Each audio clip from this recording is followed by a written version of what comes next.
What is up, ladies and gentlemen, boys and girls, and everyone else? We are here tonight to continue our quest. We're gonna make it through. We're gonna get through Jak and Daxter. I don't know how, I don't know when. Did you see the size of the bite that lurker shark took out of the fisherman's boat? We best stay way Wow, I had my audio way I too don't think we high. can tackle a creature that dag nasty. Probably not for you guys. I think I had it fine on the volume going out, but man, in my headphones that was very loud. Thanks for bearing with me. It's a great start to the stream by now. Hey! It looks like scout flies are always in red boxes. They're always in red boxes. One scout fly. Two scout flies. This is going to turn into like preschool counting hour. Every level, I'm just going to count out every scout fly. I'm sure that by doing that, it's going to encourage more people to come to the stream, not be annoyed, and just, you know, enjoy their time here. I'm sure that's what's going to happen.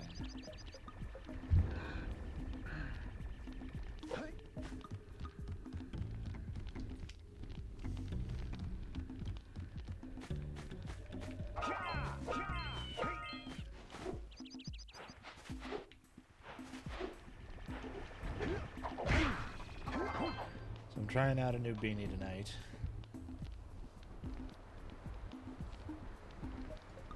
I've got...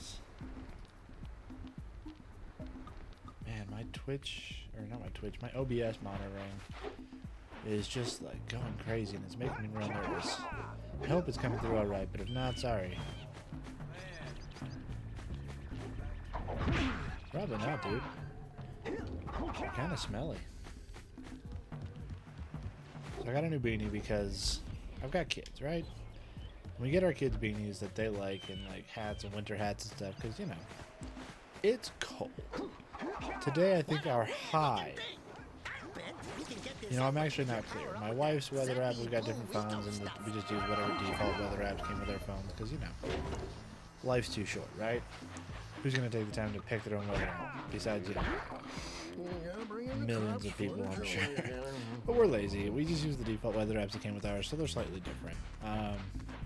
When her said it got up to -5, mine said -3. Every time I looked, the wind chill was with the wind chill. The like feels like temperature was around like -20. I went out to shovel. You know, at the warmest part of the day, hopefully. I was around 2 o'clock in the afternoon, and at that point it was just, you know, a nice -10-ish. No, it was probably only like -5-ish at that point. I don't remember.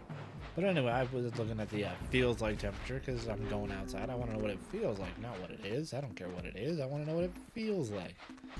Feelings are more important than facts in this case to me. And it was like -20. Like, it was just, with the wind and being just so frigid cold, it was just, it was bad, folks. It was bad. And in fairness, I know there's a lot of people in the world and even in the country that their weather's regularly that cold, and this is just like a normal winter thing for them, but it's not for me. I am not accustomed to this. I've lived here in Colorado for most of my life, or near Colorado. Been to other states at different points, things like that. Lived elsewhere for a little while, but for the most part, I'm Colorado. And yeah, it is not. It's not normal that we have these cold snatches that last for this long. Like, it's been about a week of freezing or below temperatures every day. Let's go talk to him. And again, like, I know that's not the craziest thing for the USA, especially, you know, near the mountains, things like that, but it's just, it's been a little crazy. It feels like it's colder than it should be. Yeah, I don't really have much else to say about that other than it sucks. I'm not a big fan of the cold, and I don't appreciate it. See, I went out and shoveled. Fortunately, I live in like the best place that I've lived in so far. I've got neighbors that, man, if I don't go out and get shoveling done early enough, my neighbor will come by and just do my sidewalks and do my driveway and just like clear all my snow out for me. He takes a snowblower and he goes out and does it for me and another neighbor, and I'm gonna be completely honest, I don't know why he does it for me. Like, I get it, he's being neighborly, he's being nice, I get that part, but like, we are not bad neighbors, but also we're just like very busy. We're parents, we're young, they're probably around my parents, like most people in this neighborhood. So we're not unfriendly, but we're also not like friends with them either. And it's just like a couple other houses he does. We're across the street from him. We're on a corner and we're across the street from him. So he doesn't do it for the neighbors to the sides of us or anything like that. It's like he crosses the street with his snowblower just to get our stuff. I'm like, dude is a saint. And I always try to bring him little things as like a thank you and stuff like that. And just, you know, I definitely make it known that I appreciate it. And like, if he ever doesn't feel like doing it for any reason at all, he definitely doesn't have to. So I try to make that clear. But I think a large part of it is that the neighbors that he does it for, it's, you know, someone that he's pretty good friends with, and they hang out all the time. Like, the guy that does my walks, he'll just go ahead and like during the summer and the fall, like even at times when it's objectively too cold to be doing this, he'll just be out in his garage with like the garage door wide open. They've got like a little living room set up basically in their garage. Which is very kind and social people, which is different for me. I'm not very social. A little bit more on the quiet side myself. I know it's hard to believe. I come out here and I talk for hours on end. Wow, I didn't mean to hit you, dude. You could probably kick my ass. Sorry, guys. But like the other guy that he does that's next to him, like they're really good friends, and they used to be very good friends with the people that owned this house. We bought it as part of an estate sale, so it's probably like a bittersweet thing for him that we're here, because you know we're young, and it reminds him of when they were all grown up. All their kids grew up together, him and the other neighbors that were over here, and he likes thinking back on that time, I'm guessing, and that's awesome. And you know, he sees us with our kids, and it reminds him of his kids growing up, and he also sees it like, you know, we're busy with our kids, and he wants to help us. So I appreciate all that. But I think it's just, yeah, and I probably overthink things too much. But I'm like, it's probably just like also some latent fondness for this, you know, the owners of this house who used to live here that he was good friends with, and they passed away, and like we didn't know these people. We're not connected with them in any way, but like we are in his mind because we're still in the house, you know. And like, I don't know, I'm probably overthinking it. He's probably just a nice guy who sees that we Here comes a big one. yeah, we could use the help. It's definitely not unappreciated, because again, I'm a young guy. I'm relatively healthy, and I can go out and shovel our snow, but sometimes it's just busy enough in here, or when I was working full-time or whatever, that it would take me a little bit to get to it. Like, I would always have it done within the first 24 hours. I know it's like the law and everything like that, and it's just common courtesy. When it snows, Not bad for a couple of landlords. you shovel your sidewalks, so people walking around, and postal workers, anybody that's doing deliveries, the people that have to be out should have a clear walkway, and I fully agree with that. So my point is, I don't take unreasonable amounts of time, but like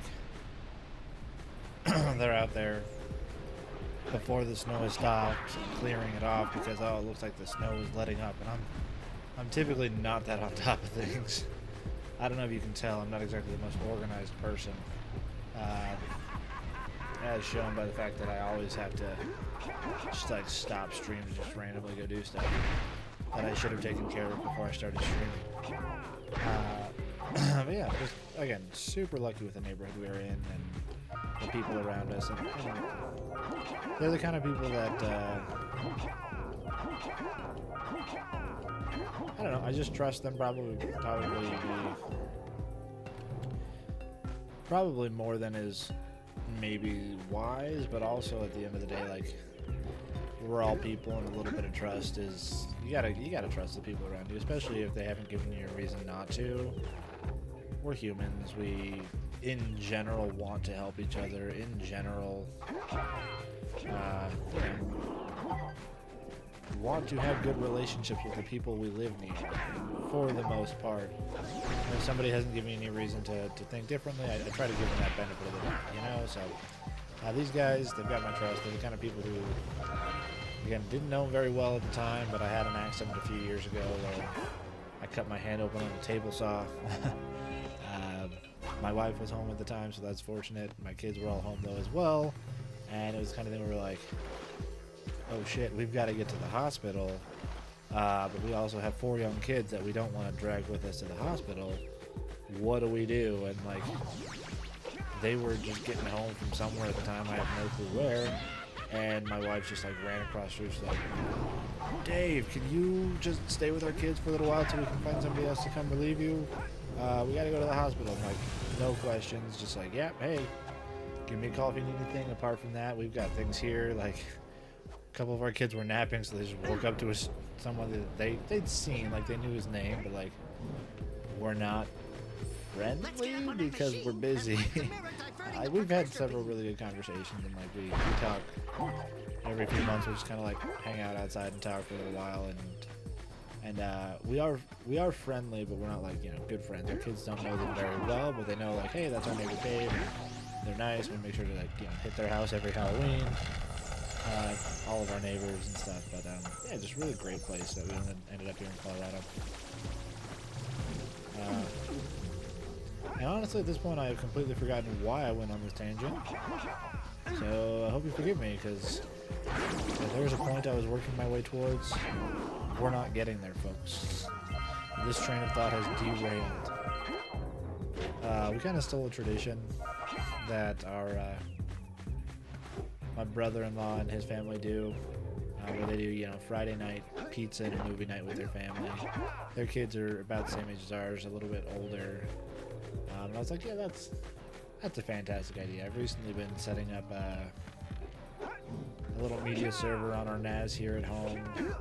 So I've got a little jellyfin server with some content. So we've got it set up right now where our kids every week, one of them is going to pick a movie, and we're all going to sit down and we're going to watch that movie, whether it's funnily enough, we've done it twice now, so we're well on our way here. But I don't think either time we've decided to do this, after we decided we want to do pizza and a movie night, I don't think either time we actually ended up doing the pizza part. We was on different dinners, but whatever. It's the idea that counts, and it's fun to sit and watch a movie together. I brought that up because we were just watching, the one we watched the other day was Inside Out. And that was a cute little movie. I've seen it before, but it's been a while. And man, my brain is not keeping up with my mouth, and I don't remember what I said that made me think of Inside Out either, so enjoy the ramblings of somebody who doesn't even know what they're talking about. So I hope you all enjoy this.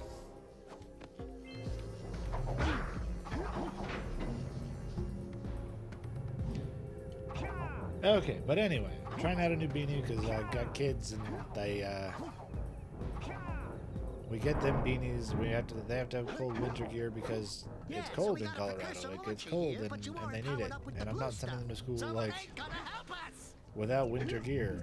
I'm a firm believer in like kids should have consequences for their actions. Like if you lose your stuff, man, that stinks for you. We're gonna have to figure out some way for you to make that right. But I'm also a firm believer that like they're children. They should be shielded from the worst consequences of their action. That's part of why they're with you as a parent, so that they can learn in a safe environment. So, like, I'm not a fan of, oh, you lost your winter hat? Too bad, you don't get a winter hat. they'll take mine before they go without. So that's what happened. They keep taking my winter hat because they've lost theirs. I've got new ones now, so hopefully we can all go back. But the benefit is, the benefit of them taking my hat was I decided that I need a new one. And I think this is a cool one. It's a nice little knit beanie. It feels nice and warm. I'm trying it out right now. It's got one of the things I really like in garments and clothing and anything that you wear, what is that, textiles? Maybe that's all fat.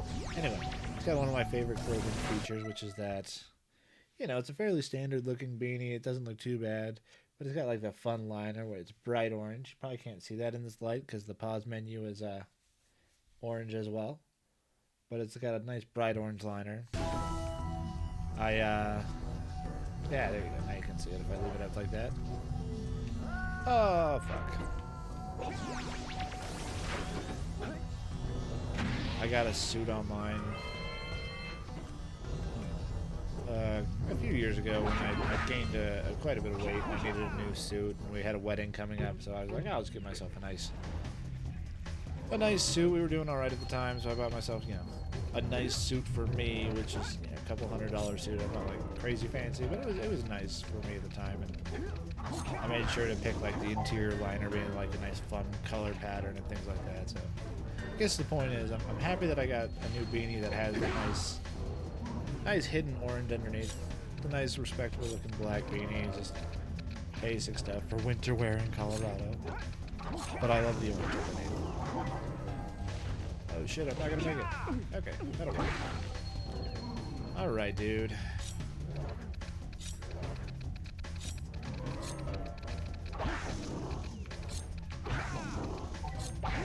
Oh, I'm trying to convince myself that falling down that pit doesn't really count as a death.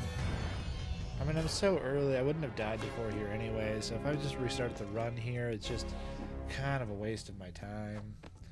But the problem with that is that that's the point of doing a no-death run, is that, like, every run that you die is a waste of your time, no matter how early.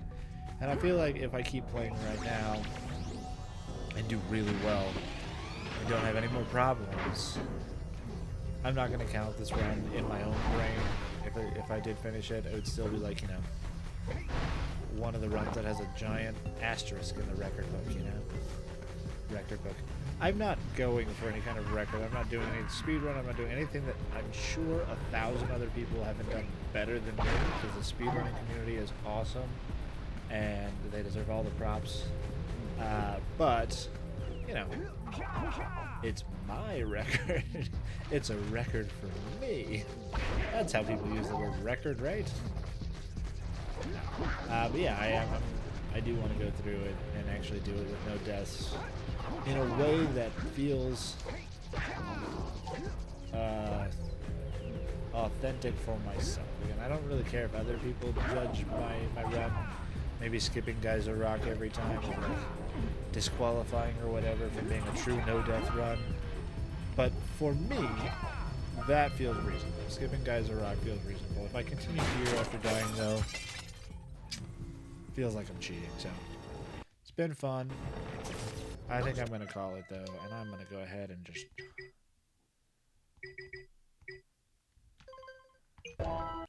You know what? I'm gonna be lazy. And I don't know why I haven't done this more often. Why am I wasting my time by rewriting? Oh, never mind. I know now. I'm rewriting the save file every time instead of doing the same. Instead of filling up every save slot. Because I want to skip Guys of Rock. I don't know what I'm doing. And I'm doing that off screen, so you don't know what I'm doing. Not that it matters. I'm copying files and pasting, and I'm replacing. And yes, I could say do that every time, but then it's going to do that every time. And there's going to be some situations I don't want it. At least that's what I tell myself. I don't know very many times when I have tried to paste files with identical names in the same folder that I haven't wanted to overwrite the old files. But I'm sure that time exists. Alright, well, we're going to start this over. Welcome to the stream. we're going through. We're gonna get 100% completion on Jak and Daxter, the Precursor Legacy, and we're gonna do it with no deaths. No deaths at all because it seemed like a fun idea at the time. No, it hasn't been too bad. We're coming up on what, like 3 weeks since I started. I've made some good progress a few times. I've been in the, you know, more than halfway several times. Gotten into the 50s, 60s. My record currently is all the way up at 72% out in Snowy Mountain off of the volcanic crater. But we haven't gotten that elusive 100%. And to be clear, when I say 100%, I mean full 100%, all 101 power cells, every scout fly in the game, you know, every precursor orb, everything. Oh, I'm getting a nice draft. Where is the cold air coming from? I gotta insulate my house better. Yeah, that's the thing, is, again, I'm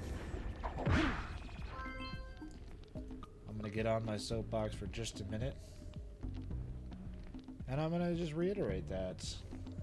I say I'm very lucky to live where I live. I've got great neighbors, and I'm incredibly lucky, but all of my neighbors are my parents' age, because only people my parents' age can afford to live here. We are incredibly lucky and happen to live... happened to get lucky on a first-time home purchase that we got some equity in pretty quickly, and even then, the only reason we were able to afford to buy in this neighborhood instead of a much smaller place.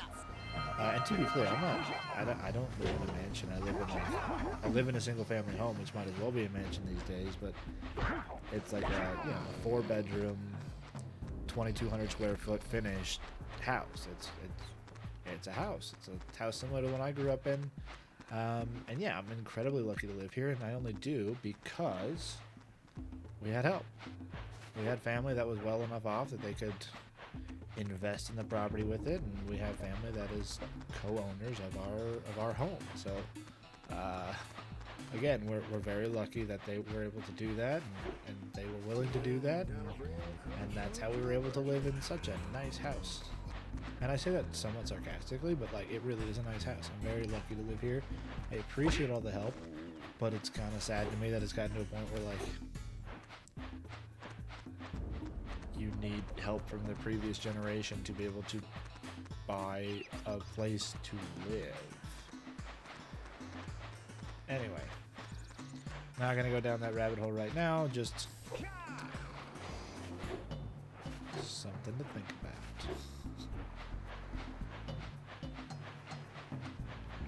Alright, dude.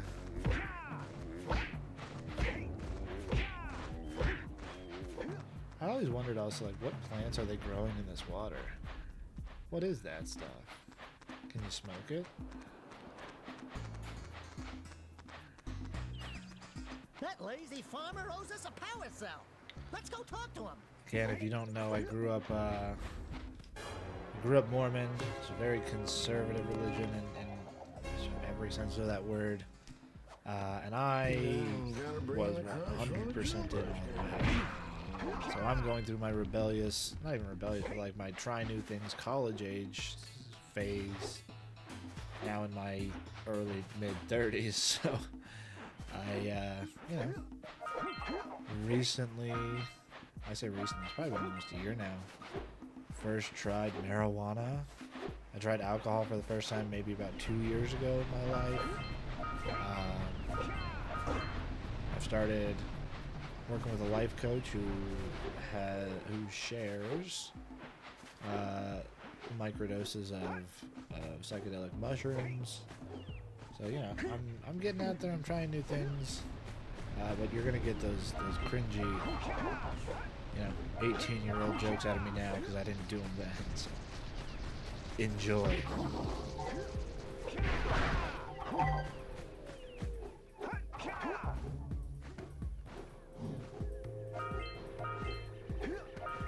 We scrounged enough orbs to trade for a power cell. Let's get back and make the switch already. Hello, Daxter. We just got here. Chill. Let's explore. Okay, so here's my question. On Earth, based off the rotation of the Earth and things like that, you can get a pendulum going for quite some time. That just continuously moves because of Earth's rotation or whatever. So like there is some feasibility to this. This is not tied to anything though. If it's tied to this branch, which it doesn't look like, that's way too thin up there to hold it. And if it's just tied to like those leaves, how? And also like who's here to keep refreshing this swinging? Because like eventually it will wind down. Or did the people who like lived in this jungle just achieve like, perfect levels of balance and like offset it just enough so that it will keep swinging forever? Like how? How do they keep these things going? These are the real questions that Naughty Dog needs to answer for. Andy Gavin. Goodness, I just looked at these credits and I was like, oh yeah, that's the other big name, and I can't remember who else the other one was that was in charge of Naughty Dog at the time. I'm like, guys, I demand more consistency, more logic in my games than this. Like, yeah, the spiky plant arms that come from the plant inside the ancient temple that somehow looks exactly the same now as it did when the precursors were alive, and that's unclear about when the precursors were alive. Yeah, I mean, like, yeah, sure, obviously, a dark eco plant, fuel plant could snake out its tendrils to exactly the same length with exactly the same movements and holes throughout its immediate vicinity. Sure, that makes sense. I can take that. But like, the swinging logs, dude, you have to be more respectful of your audience's intelligence than that. Very disappointed.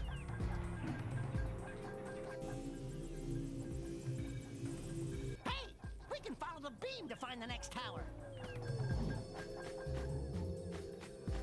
I'm still trying to figure out what the best way to go through this level is. And I know I say that like every stream, because every stream I start over and I say the same thing, that hey, I need to get better and find a faster way through this and yada yada blah blah blah. You've all heard it a million times before. I know, because I know you're all loyal viewers of the channel. You come back daily for my I don't even stream daily, but you come back daily for more of my sharp wit and dashing good looks. I know you guys. And you're welcome. That's why I'm here as well. But yeah, I really do intend on looking up like quickest ways to come through here that aren't, you know, the true speed running strats, because I can't do that shit where they're just like roll jumping, bouncing on everything and never standing still for the, or not even never standing still, never not doing an action, and it's full button input all the time. I just can't do that. These streams are a challenge stream, yes, where I want to do cool stuff, but I'm not that good. I'm not gonna do that cool stuff. I'm gonna do it the boring way, but I will get through it, because that's the kind of gamer I am. I get through it. No, but that is like basically my strategy when I play the Dark Souls games, which are other favorites that might get streamed at some point, or Bloodborne. I don't claim to be good at the games, but I've beaten all of them. And my playthrough rules are that the first time I don't summon NPCs, I don't summon other humans, I get through every boss on my own. And not because I'm a hardcore gamer, because I get good, but because I pound my head against the wall until the wall breaks. I have a very thick skull and I won't give up. As evidenced by the fact that I continuously keep restarting this game. For what? Because I decided I was going to. I am relatively sure there's not a soul out there who's like, I wonder if yet another Coder clone is gonna give up on this goal of no death, 100% completing Jak and Daxter. Like, nobody cares. I mean, some people might find it entertaining to watch it, and awesome, that's why I'm streaming it. It's a fun experience, it's a fun experiment with zero control groups, so it's a shitty experiment, but it's a fun one. We need to get to the top of that tower. And yeah, I'm gonna keep going. I don't know how long. I've talked in the past about like ways I can modify it and make it easier and do like checkpoints, or you know, have to do push-ups if I die instead of starting over, stuff like that. But you know, god damn it, that was not the goal. The goal was to do it with 0 deaths. I still think it's possible. I just think I need to keep beating my head against this wall. Eventually the wall's gonna break, guys. It's gonna happen. Or I will. Which could also be great content.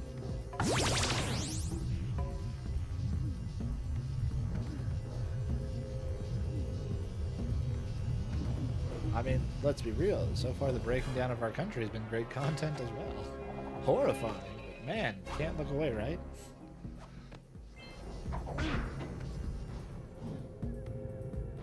See, the problem is, I talk about how I don't want to make this a political stream most of the time, but I end up talking about politics at least a little bit most nights. Because the problem is, like, I'm a stay-at-home dad. I have kids, which I don't want to talk about too much live for obvious reasons. Like, I'm not gonna, you know, pretend I don't have any or censor you from ever knowing, like, roughly how old they are or anything like that. But like, obviously, there's privacy concerns with that, so I'm not gonna be super open and talk about them too much because I don't want to say something that I later regret having said live. But I've got kids and I've got like the news media I consume. I could tell you about my wife's bookkeeping clients. We could talk all about how the ledgers are off in this company or that company and how, you know, just how that's going. But that also doesn't seem like very much fun for most of us, including myself. I talk about that with her all day when we talk. So most of the news consumption that I do is political because I hate myself. and so, you know what, that's what I end up sharing with you fine folks.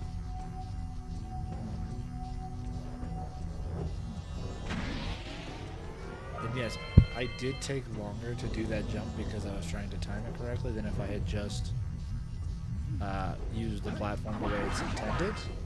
So in trying to find an optimal solution, I made it worse. But hey, I tried new things. I took chances. I made a mistake and I got messy. Mrs. Frizzle would be proud. Ah, fuck you. Fucking beetle. Alright, Turkey plant. Okay, so I hadn't noticed, or at least not for a long time, that the dude's like tentacle is stuck into the blue eco vent. And for some reason when I noticed that last night, like, it was horrifying to me. It's like, what the hell? It's like drinking out of the ground and it looks kind of disgusting. I don't know what it is about it that, like, it just, you know, it's just viscerally upsetting to me. The way it's animated and the way it looks, and then watching it just like pull out right there at the end. Ugh. I'm squeamish, I ain't gonna lie. It's not for me. This plant and I would not be good friends. Although, I saw a question on Reddit earlier today, because that's, you know, what else I do with my time is Reddit. And to be clear, the vast majority of my time is not reading political commentary or on Reddit or anything like that. The vast majority of my time is spent with my children. Mostly with the two, because he's the youngest and needs the most attention, and that's my job right now. But I saw on Reddit the other day, like, if you, as you are right now, had to get dropped, which this is a common question, or variations of this question are up there like every fucking day. But this one, it was phrased in a way that was a little bit different. I don't remember what makes it special, so it's going to come off as just like me talking about generic shit, because that's what I'm talking about at this point. But they asked, like, if you got dropped into the world, like, in place of the protagonist in a video game, how far would you make it before you died? Oh, it was in Baldur's Gate 3. And they were wondering, like, if you got dropped into that's what made it different. They were talking specifically the game Baldur's Gate 3, which is a great game. I should stream that too sometime, because There are two types then I'll of force good fish myself to actually catch. play it instead of avoid it, because I feel like I'm 1 making mistakes with every choice I and make. 5-pound fishies. But the developers say that's good. If You you should play miss it like 20 that. pounds of good- Have fun with it. You're gonna do things differently than other people. But like, I know I've missed people that could have joined the party that I wanted in the party, and I'm like, should I start over? No, I should play through truly how it's supposed to go. And like, just like a D&D campaign, just run it through, and what decisions you made are made. Carry on from there. Find a way to make the best of it. And it seems like Larian did a great job of programming Baldur's Gate 3 to support that kind of play.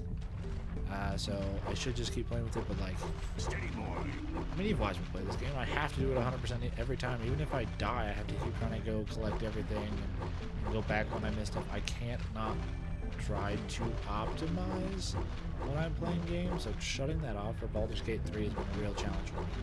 Sorry, I keep putting my hand in front of my mouth, but itchy. Yes, I am going to share that information with you. That's why you're here, right? Twitch viewers like, I did not sign up for this shit. But yeah, so I might start streaming Baldur's Gate 3 as well, just maybe alternating nights or something. Because it's so fun to play. I had a lot of fun with it. I played for like probably close to 30 hours, at least over 20. I'm still in Act 1 though, and I feel like I'm missing a bunch of stuff, and I'm not sure what I'm supposed to do next. I don't think I'm ready to go to Act 2, but I found a place where I can go to Act 2, or at least it's like, hey, make sure you've completed everything around here before you move on. You're about to have a big change. So I'm assuming that means I'm going to Act 2. But again, because I feel like I'm missing a ton of shit, I don't want to say yes. And I think it told me that I'm a little low level to move on, so that's why I'm thinking that I probably missed like some, I don't want to call it like another major area, because I think I hit the major plot points of Act 1, but like another, like some major side quest stuff, you know? What am I still looking to do here? Connect the eco beams and get the last guy fly. Okay, so I'm going the exact wrong way is what you're telling me. Thanks for telling me. That's the kind of useful information I rely on you guys for.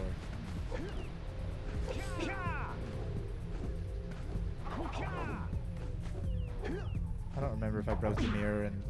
Yeah, I did. Okay, sweet.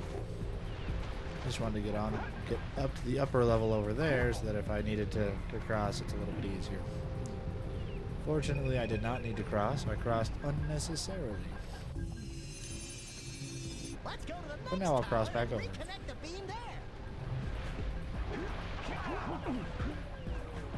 Somebody the other night was telling me I need to start getting better at, start using boosted uppercuts. Which I know what they are, and like they are useful, and you get like the momentum of a punch forward and the height of a tall jump or whatever.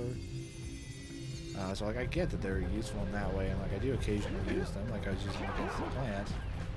My question then was like, because they told me that in like a chase sequence, like in the Lost Precursor City, when the Dark Eco is floating up the silo. If you've played the game, you probably remember that part because you probably died to it because it's a pain in the ass to get through there. But in that part, they were like, "Ah, dude, you need to use boosted uppercuts." And I was like, "Wait, what? Here? Why? It seems like it would kill your momentum, but maybe it doesn't. Maybe it's like a thing that I just need to watch more speedrunning videos and see how other people use them." But yeah, I'm just curious, like, when should I be using boosted uppercuts? Is this like an all the time kind of thing? All right, you found all the scout flies in this area. Hell yeah, I did. Bow before your master.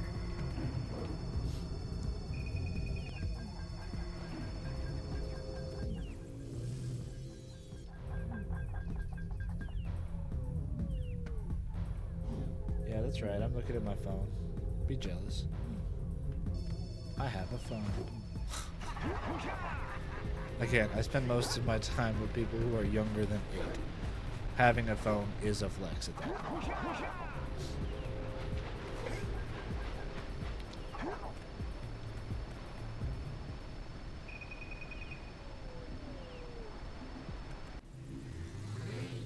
I was checking out the open goal mods page that they've got with a bunch of unofficial mods that you can install. Some of them sound really fun. We should go tell that windbag of a mayor that he owes Part us of me is big considering time for installing the connecting Shrek mod village for the energy next streaming session. It doesn't say anything more than Shrek is life. I think I can make some pretty good guesses about what the mod is going to do. Wow. And I think it might be very funny. Sculptures sitting on the rocks over there. There's also ones about like randomizing the item position for every new run, so you have to go find things in different places, and I thought that might be fun. Apparently I've just decided that I'm going to stream Jak and Daxter content for the next 2 years. Maybe I'll just be an exclusively Jak and Daxter Twitch stream. They tell you to find your niche, and man, I don't think you can get much more niche than one 20-year-old game. That's like 8 hours long to get 100% completion. That's a hell of a thing to make a I hope they weren't as ugly in person. to make a whole channel identity around. Hey, let's go check out old Fish Brett's speedboat at the dock. I think I'll do Sentinel. Well, I don't know. I guess I'm already full. It doesn't really matter where I go. Let's do Misty Island. Let's fucking go. Again, I don't have to mark my content as use of excessive swearing because I don't consider it excessive. Every swear word I use is deliberate, perfectly chosen for the moment.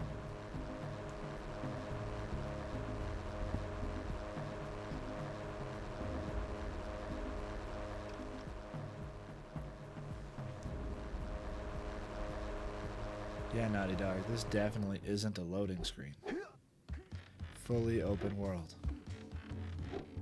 Now, I don't recall if I heard this in somebody's video about Jak and Daxter because I've watched a few, or if this is just an assumption I've always had, but my assumption was that Misty Island was a place that you had to have like a separate loading screen to get to because there are cutscenes here with like Gol and Maya and they are in this area. Like you can see that they're in the level. So I'm like, did they make it separate so they could use the assets in a different way for like in-game cutscenes, or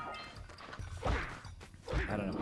That's kind of been my hunch, and I don't remember if that's more than a hunch, and I learned that somewhere a while ago and I don't know where, or if that's just something that like I assumed. But again, Naughty Dog, for the most part, made an entirely open world game with no loading screens that came out on the PlayStation 2 in 2001. And like, yeah, it's a pretty wimpy world as far as open worlds go by today's standards. And games without loading screens are not nearly the rarity they were back then, but they're I mean, again, Baldur's Gate 3, what, the highest grossing game in 2023, Game of the Year, all that stuff. Amazing game, deserves all the accolades it's getting.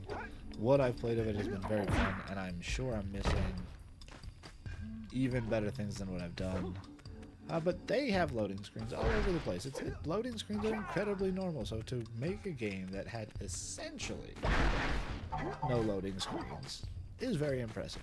The only thing that bothers me is that they talk about how, like, oh, they made it a whole open world that you can walk from one end to the other with no loading screen. And, like, technically true. You never see the word loading. There's never anything that is a true loading screen.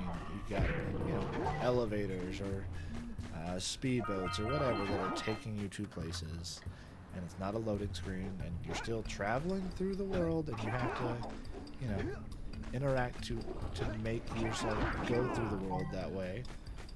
Like, you have to actively choose to do it. So yeah, you could be said to have, I traveled to Misty Island myself. It doesn't just take me there. But to say that it's a fully open world with no loading screens, again, it's a bit of a stretch. They're basically fancy loading screens. but there are remarkably few of them. Red Eco makes your attack And stronger. again, they did a great job. I gotta find something to criticize, or people are gonna start thinking that Naughty Dog is paying me to shill this 20-year-old game. Fair and balanced. TMCR.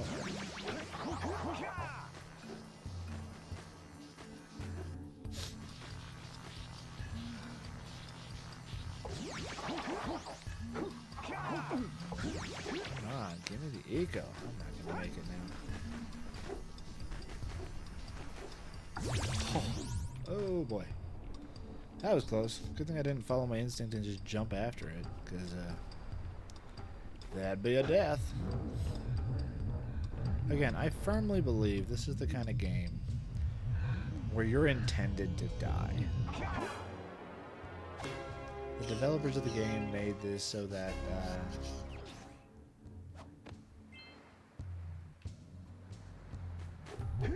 like there's no punishment for death. You come back to the same level. The enemies are back, I guess. Okay, so maybe there's like really minor punishments for death. For the most part, like death doesn't really cost you very much.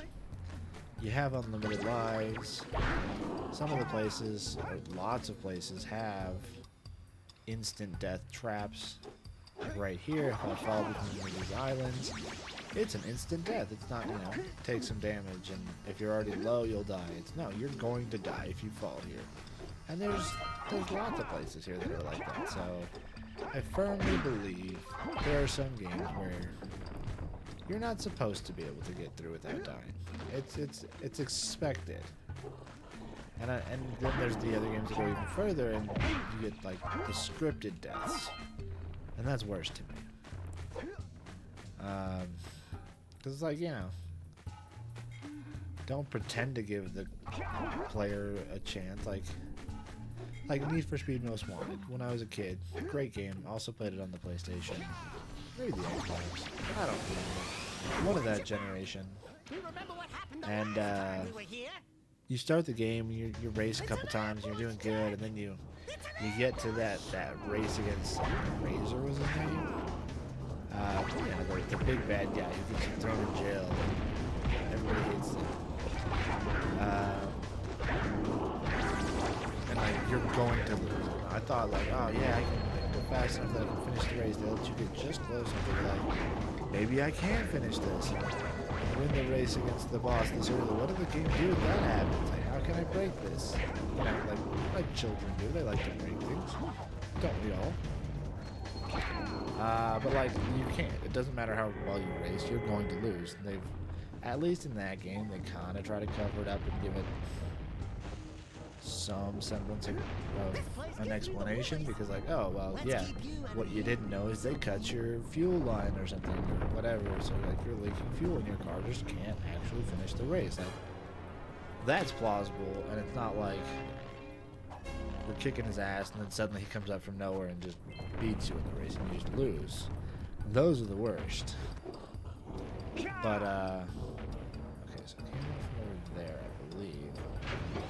I always get turned down on silent. It's like Lost. God, Billiam came out with his, I told you I have a YouTube problem. YouTuber Billiam has been doing a series retrospective on Lost. And I watched through that entire thing, and I started it after it had already ended. So like I was very much late to the Lost party. I did not care about it at all when it was popular, because popular things bad. I regret having that attitude for most of my life. Popular things are generally popular because they're good. That doesn't mean they always are, and that doesn't mean you can guarantee that like you're gonna like something if it's popular. But like trying to avoid things because they're popular to me now just seems like masochistic. It's like, a lot of people like this. I'm not gonna participate. Nah, give it a shot. See if you like it. If you're hearing lots of good things about something, give it a try.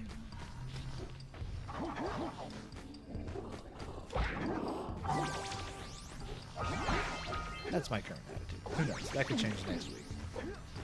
I'm fickle like that. No. Don't tell me what to do, Daxter. I'm never gonna knock over that bone because you couldn't keep your mouth shut. Bone's gonna stay upright. That is an upright bone, and it will remain upright for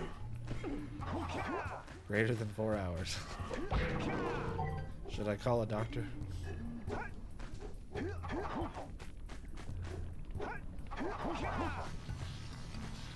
feel like I missed something over here, but I don't know what it would be. I think I got everything. Scout flies up there. Yeah, we're looking good. Bye, big bone.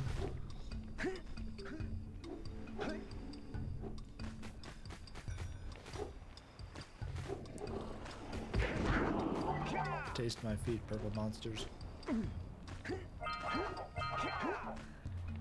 Guys, we've almost been live for an hour. We're coming up on it. How fun. And just as a forewarning, it's probably going to be... We're not going to be here much longer. I think today I will probably stop right at the Blue Sage's hut, as long as I don't die here. So we'll get through, we'll finish up Misty Island, we'll get through Sentinel Beach, and we'll go through the Fire Canyon. And we'll call it there tonight. It is so crazy cold here that, you know, my kids were out of school today because it's Martin Luther King Jr. Day. God bless the socialist heart.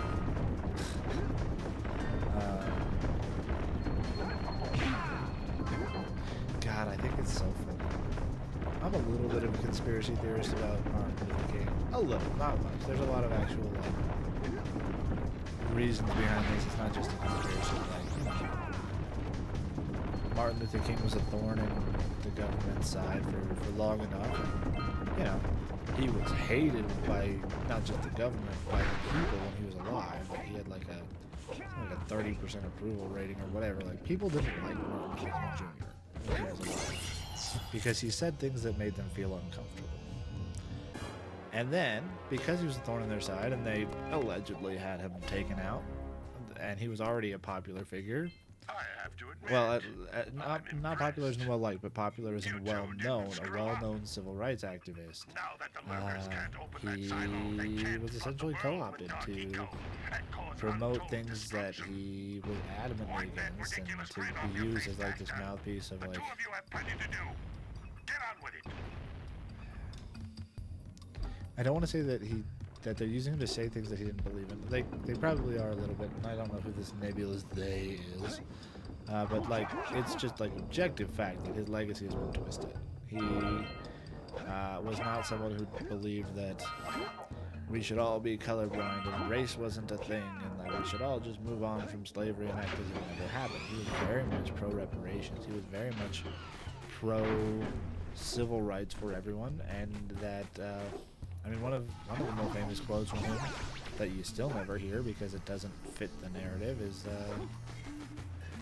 I'm not going to say the quote right, but essentially just the only way to make amends for having done something wrong to black people in America is that something special must be done to make them whole again. He talks about how you cannot honestly think that if you have a man in chains at the start of a race and then let the race begin and then unshackle him after the race has already started and say you're free now, you have the same chance to win as everyone else, that you have been just. You have not been.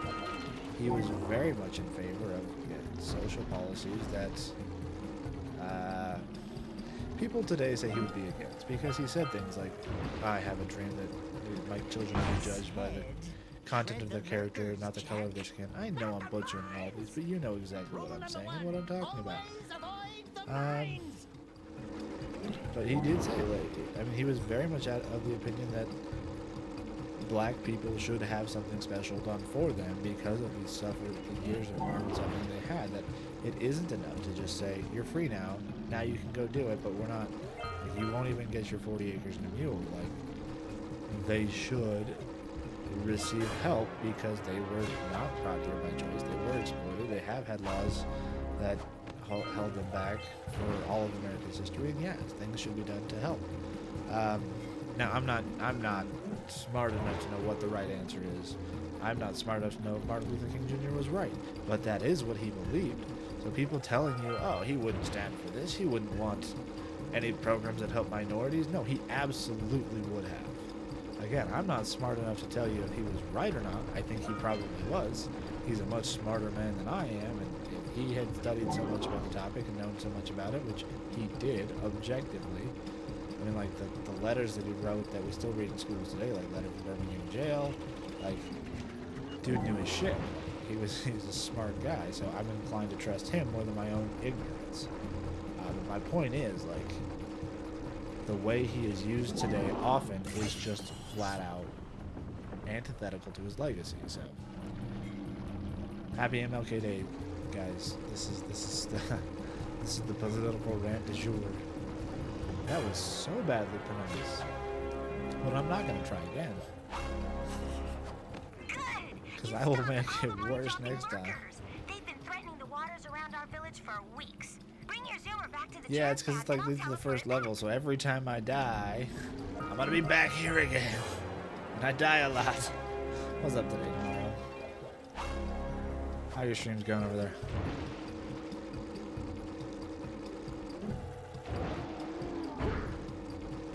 Just going through my political rants about MLK.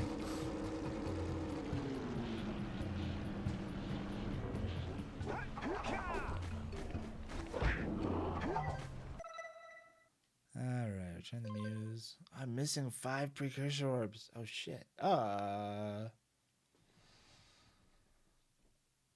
Nice. Always good to get a new follower. You're playing for the last 3 hours. What were you playing? What game are you on? I didn't actually look at your channel before I got on. Sorry. Normally I at least check in and see what people are doing. Did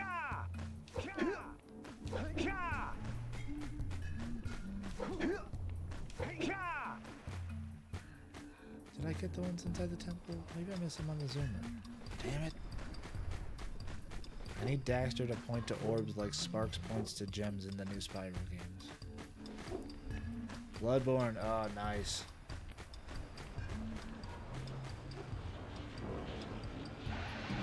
I know that there are some like custom-made dungeons. That's sweet. They are on the zoomer. I remember correctly.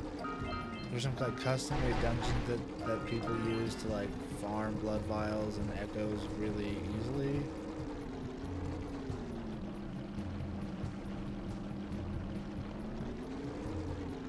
I've never used it, but it's like I actually don't know what I can say about it, but if you know, you know. Dude, I have to have one of the dungeons just for me to have.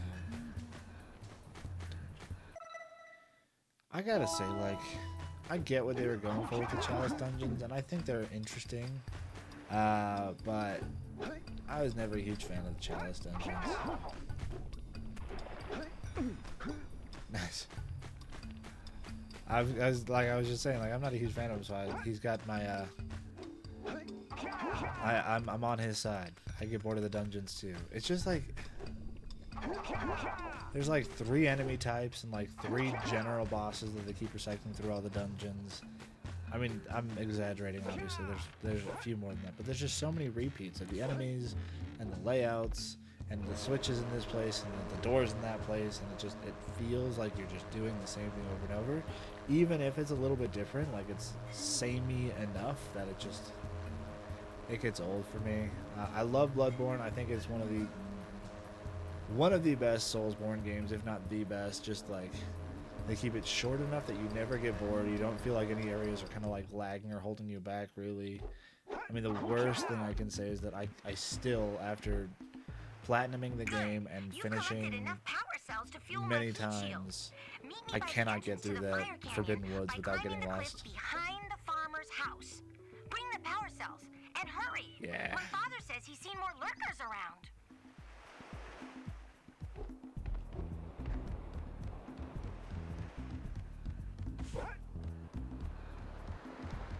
Yeah, I got through just enough of the dungeons to get the Forbidden Woods. Oh yeah, Forbidden Jungle is where I was. The Forbidden Woods where you got like the snake people. Once you get to the second half of there, I literally wander around until I find the spot that I recognize, and I'm like, I can get to the end from this spot, but I can never remember. No, I'm just slow. Sorry, I am a little bit impaired right now, and I don't remember what I said 20 seconds ago, so keeping up a conversation is going to be difficult for me. That's a me problem.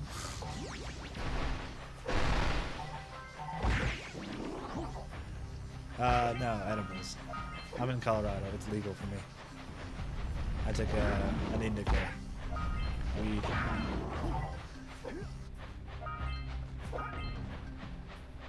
I'm not much of an alcohol guy, but...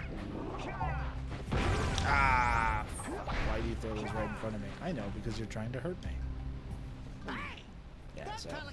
My brain's just a little bit scattered right now. Let's go kick some big bird butt.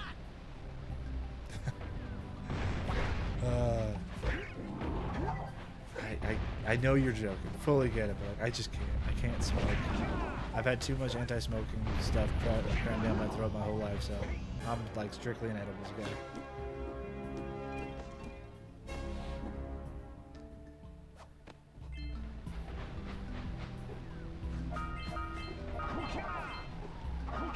Also, I've got to make the joke that I make every time, and like, that is not Big Bird. And if he was Big Bird, you would be sued for copyright infringement, because Big Bird is a copyrighted character. That is just a pelican. Yes, I know. That's like that's not even a good dad joke, but I'm doing it anyway, and y'all are here for it. Quick! We have to get to the power cell before the pelican scoops it up again.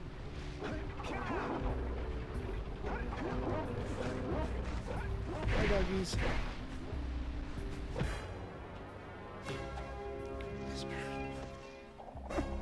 Mixed up bird. Mrs. Bird. Is this Big Bird's long lost wife? She was in Jak and Daxter the whole time.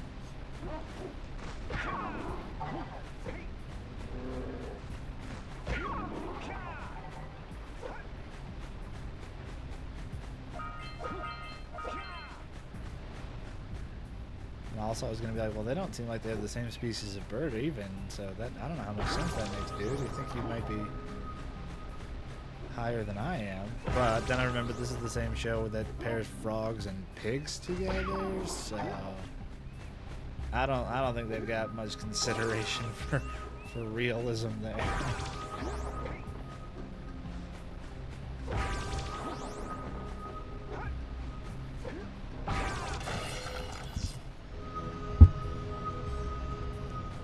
Pelican with whatever the fuck Big Bird is probably makes the most sense in that show. Oh man, I don't know if you were here earlier, but I was actually counting scout flies like the count. And this is how we come full circle in the stream. I really hope you weren't here for that, because that'd be a great coincidence. Waste your time. By the way, if things don't work out, Daxter could always get a job controlling the village. You had just joined at that point? Oh, you just joined now? Like the first time I was going through Sandover Hill, I was like, a 1 scout fly. A 2 scout fly. I don't think I ever said it was the count, but in my head I was doing the count, so. Thank you for giving me meta humor in my stream. Can't ask for that kind of content. Why did I come back up here? I need to be down there. Where am I going? What am I doing? Why? Sometimes we all feel like that, don't we? Just bouncing our head off the rocks we're trying to get around. That's just life. That's right, my man. You delivered. Solid.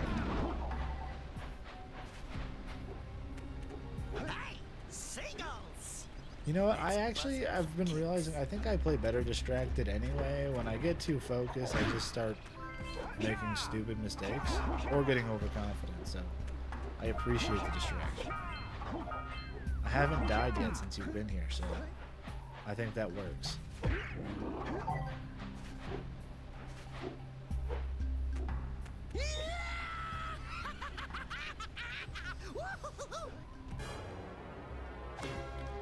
Also, if you ever go back to any of my replays when I'm alone on the game, I'm just as lost as when there's people here, so. Yeah, man. It's not my fault I haven't finished the game in 3 weeks. It's yours. You're not a loyal enough viewer. I can't even get through that without laughing now. I appreciate you being here, though. It's always good to have someone to talk to.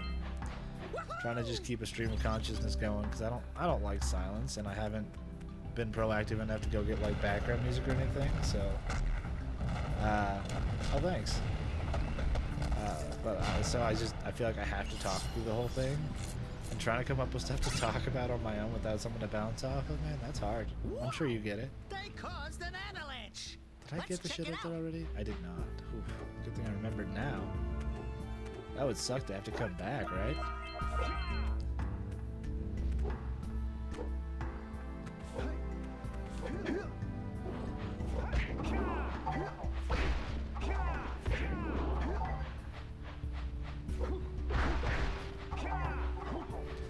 So anyway, I'm going to install the Shrek mod, and I'm going to make Jak... I assume it turns Jak into Shrek.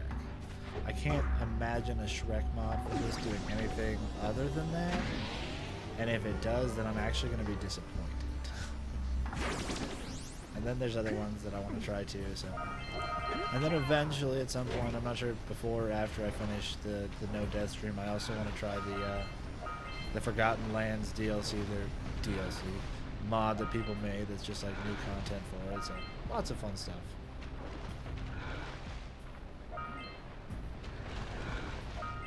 No, I don't know what's wrong with me, but my brain doesn't shut off. I learned for a while how to basically just pick a topic and talk about it. I can BS my way through things really well. Part of it was because I had to speak in church growing up, and so valuable life skills learned. But I just ramble.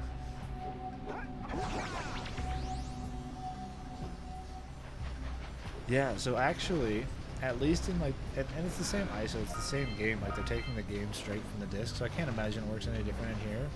But there are places that you can get Jak stuck under when you dive down, and you can drown him.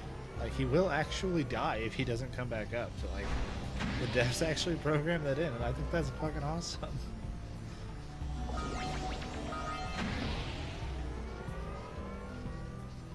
That's right. Well, I mean, like, something has to shut his mouth at some point, right? Like, there has to be something that can. Yeah, it does work. I landed on the other lurker the other time, like, just to see what would happen, to see if I would get hurt or if it would die, and I was like, oh, cool, it kills them. So now I'm aiming for the one on the cannon every time.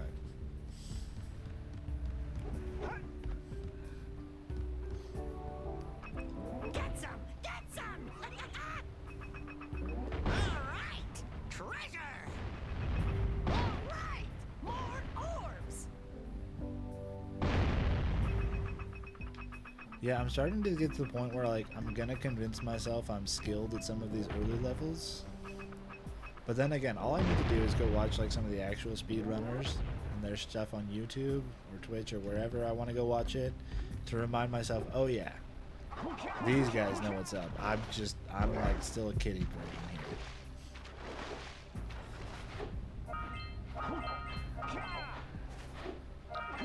And again, the one that I found on YouTube that now YouTube has decided that I like this speedrunner the best and won't show me any others, which is fine. Like, the guy's good. He's got a good channel. He's Outrageous Josh. He does play, like, some of the mods and stuff that they have come out for Open Goal too, so that's pretty cool.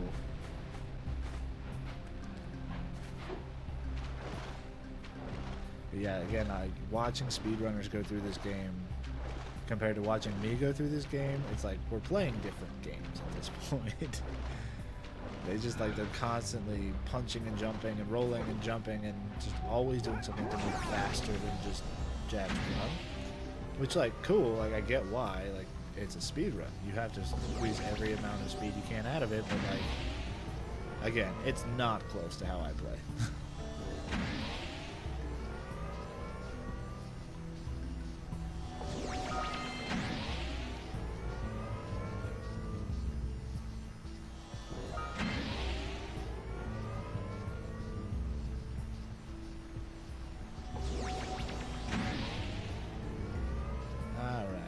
take this to get up there. Grab the 6th scout fly, I believe. Oh, 5. Oh, fuck. Oh, no. That should be 5. Okay. Scared myself there for a minute there, but I think we're good. Because there's one up on the ledge on the way to the egg, and then the 7th is down where I talked to Little Bitty. Yeah, I do sometimes, but then, like, if I get in the habit of doing that, like when I go to Rock Village and you're going through, like, the arena where the gambler and the warrior are, I always forget and keep trying to do it through there, and, like, I hit the coals, like those braziers they've got burning in there. I don't know what they're called. But I just get myself in trouble when I get into habits like that because I'm not smart enough to actually do it well. So I'm just like, I'm just going to avoid it. Be safe. Be boring. Good job. Now meet me down here by the egg. Oh yeah, no, and that's the thing is like I don't feel bad that I'm not that good. I have to recognize that I'm not that good because otherwise I get cocky and I'm like, yeah, I got this. I'm fucking awesome. So I just have to be like, oh yeah, I'm decent for the amount of time I put in, but I do not have the time and the dedication that they do to get as good as they've got.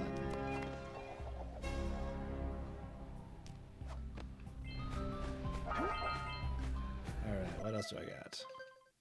I'm missing 5. Where did I leave him? Where did I leave him? God, did I forget the ones behind the waterfall? I keep doing that. They're like my favorite orbs in the game. Yes, they are special because they're behind a waterfall. But I think I forgot them again. Yep, I did. Shame on me.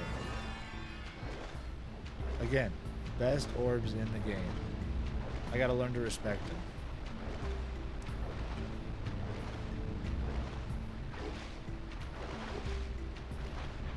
Why are they the best orbs in the game? Because they're behind a waterfall. You have to get the behind the waterfall trope into a video game, and they fucking nailed it.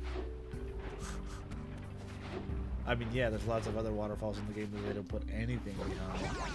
I'm not sad or bitter about that at all.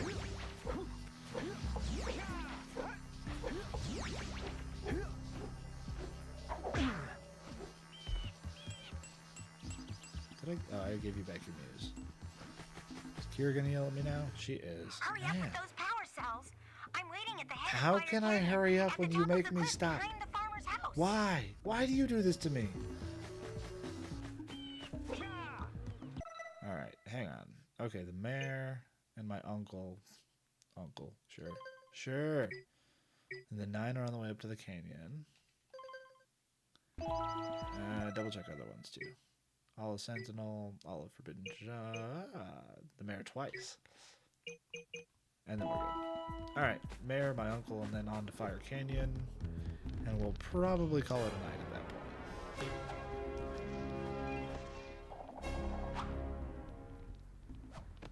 That's exactly right. They got me, and they will continue to get me. I have nothing but respect for the development team behind the Jak games, but like, fuck those guys, right?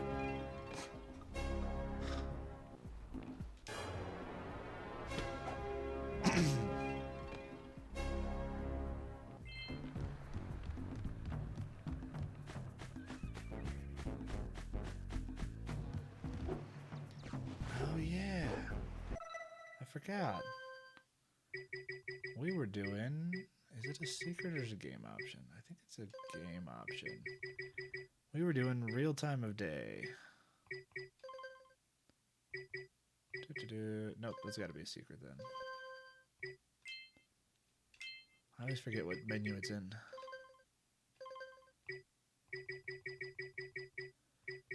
Real time of day. On. Oh, it's not working again. Well, that sucks. Guess we'll have to deal with the day-night cycle then. I don't know why sometimes it works and sometimes it doesn't. Again, it's an open source project. Could be a bug. Could just be, I don't know what I'm doing. It's very possible. It was cool though. It was working the other day, so it was just like, I only play at night on open goal. I'm only streaming after other people in the house have gone to bed. So it's basically just like always night mode. Great. It's dark mode for Jak and Daxter.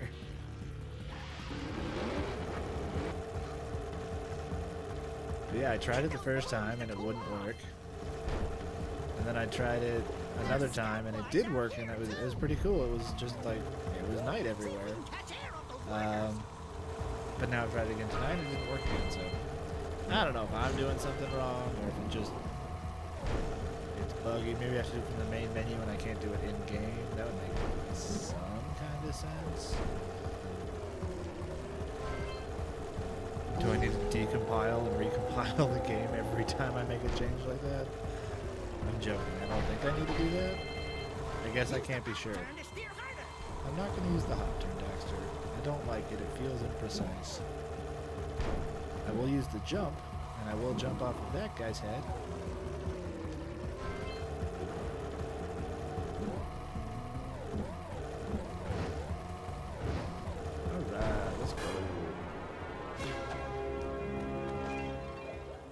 Alright, let's go. Oh, gotta love puppies, right?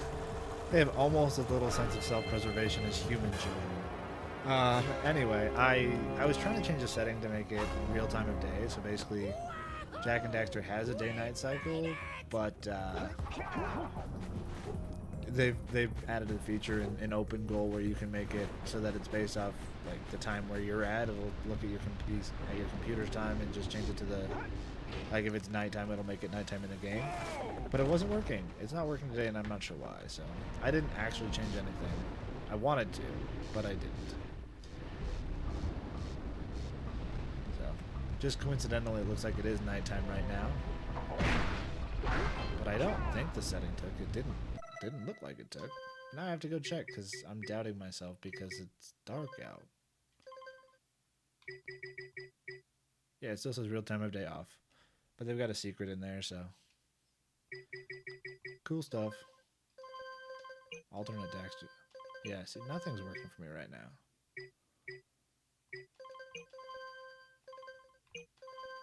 So I don't know what's going on. Again, it's an open source project. It's not like it's completely free to use, and it doesn't bother me that there's stuff like that where some things aren't fully functional, it appears, but like it's just cool that they added in there. Exactly, so I was saying I stream at night, so it's like dark mode for Jak and Daxter for me. It's like, you know, it's dark mode's popular and cool. Jokes always get better once I explain them, right?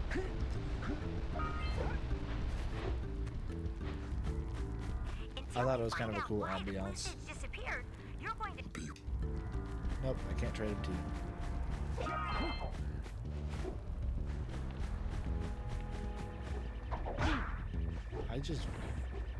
This program is called Open Goal, G-O-A-L. Yeah, so it's just the coolest thing ever. So a bunch of people, I always suck at like actually explaining what this is. Jak and Daxter was written in a proprietary language. Like Naughty Dog made up a new language to code the Jak and Daxter games, just to kind of cut down compile times and things like that, save them time. But they made their own language, and it was only used for these games, and then it was basically just abandoned. And people have basically figured out the programming language and have reverse engineered it to run natively on computers at this point. So like, I'm not using an emulator. I'm not using I don't have a PS2 hooked up somewhere. This is just running on my Windows computer. And the way they did that, it's all open source. You can go look at the documentation. You can install it easily. They've got a launcher now, so it just works. All you need to provide is your legally obtained ISO, or your file of Jak and Daxter, and you put it into Open Goal, and it walks you through how to do that. And you're playing on your computer. Controller support. It all just works for the most part. They've gotten, again, they've basically translated, for lack of a better word, all of Jak 1, and they've considered that complete. They finished Jak 2 in what they're calling a beta stage, but like, I played through the entire thing. Yeah, exactly. And I didn't have really any issues. So like it's a phenomenal program, and it's all open source. People are doing it for free because they love the game. They're not doing anything illegal because they don't provide copies of the game. I mean, like, I have no ethical or moral problems with it at all. Like, it's a 20-year-old game and that they're keeping alive. That's fantastic. I just think it's an awesome project. And again, it brings mod support to it. Like I was talking about, you can get like a Shrek mod in here. There's new levels that people have made in the past couple of years. It's got these HD textures, upgrades. Like, it's just awesome. And it's not, again, this came out on the PS2. It's not hard to run. Like, most well, I don't know if it's supposed to. Many computers will be able to run it if it's at least semi-modern hardware. Except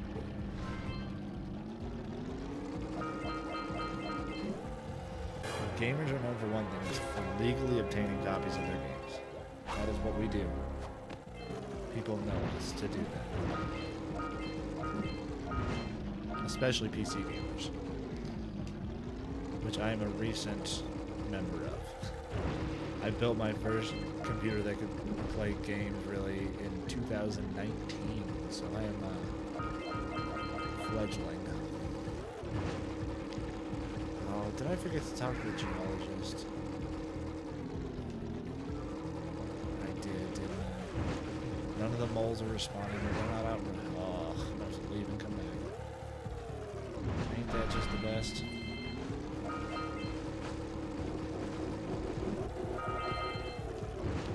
Alright, Dapper Boy, come on.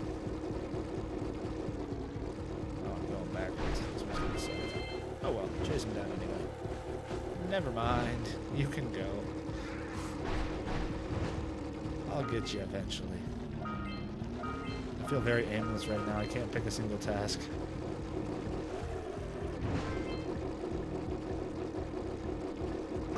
Yeah, I also can't drive. At least there's no cops to stop me. Yeah. Fuck it.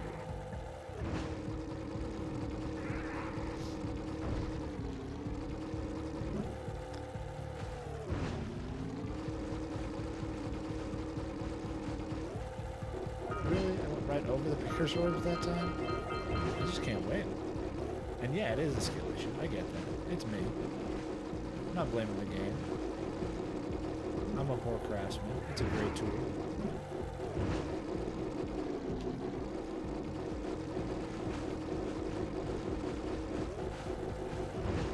Alright, dude. Come on.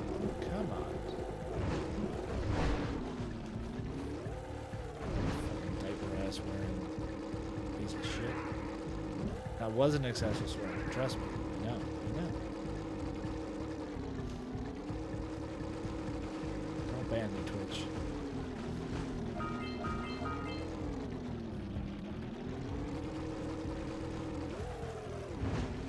Alrighty. Let's do the paintings. Bearing down, a bunch to go.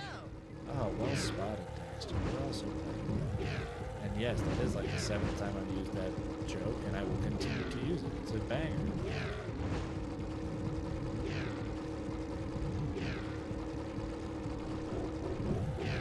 Lamp shading, it does make it better. Those must be the infested plants old Lognarden was talking about.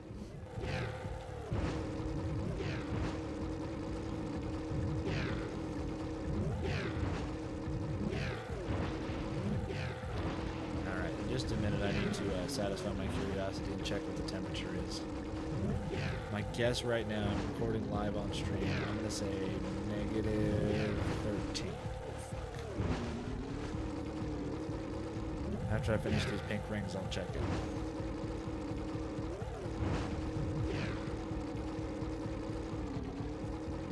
Man, there's always way more of these than I remember there being.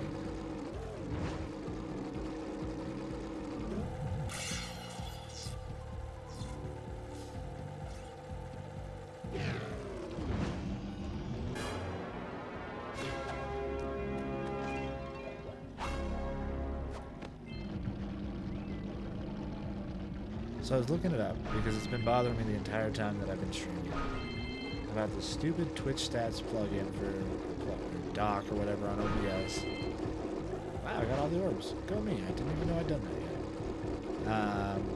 Because it doesn't like update ever. So like it'll say like one viewer at 9 minutes, and that person had left at like 10 minutes into the stream, and it still just shows one viewer.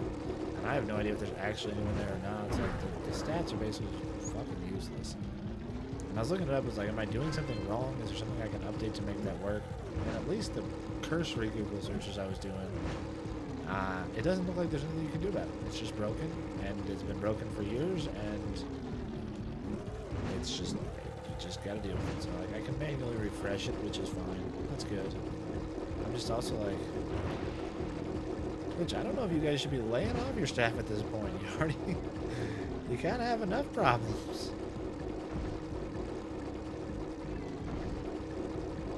I mean, they've got the fundamental problem that Twitch has never been profitable.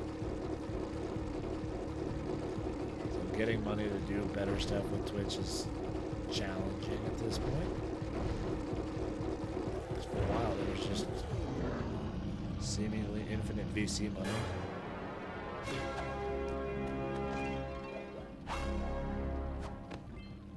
Good flying!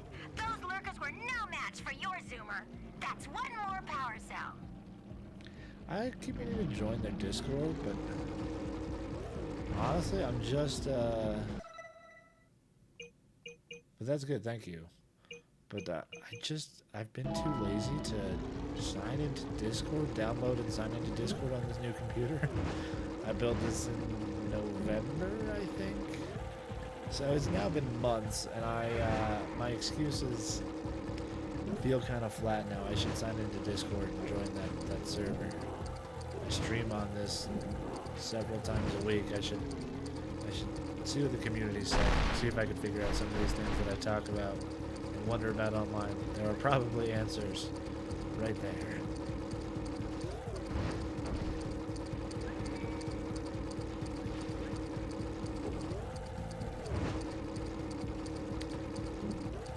Yeah, I just gave you all a peek behind the curtain to the true extents of my laziness. I haven't, even though I've thought about it several times, just because I don't want to sign in. And I use a password manager. But I don't know if my Discord is up to date in it, honestly, and it's going to be kind of a headache to get into it, so I've been putting it off. We beat the record time. Oh, shoot, I forgot to check. Alright, my official guess was -13. Let's look at my phone. It says... Oh my god, it says -13, but that was 11:05, so that was 40 minutes ago. Let me refresh. It did say -13, though.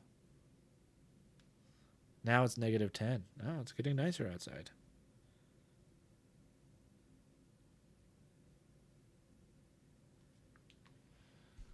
But when I looked at my phone, it said -13.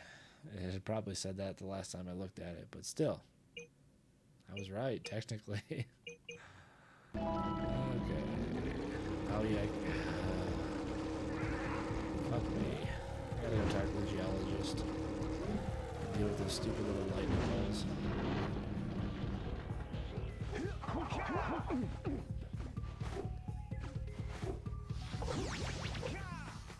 I mean, if you owned property in Canada, you should probably be sad that you don't own it anymore, given the recent values. But a couple of capable fellows. I've got a research project going. yeah, it's -10 outside, and I'm wearing a tank top inside. But that is for a very specific reason. It is because Here's a power cell we have a very open layout in our house.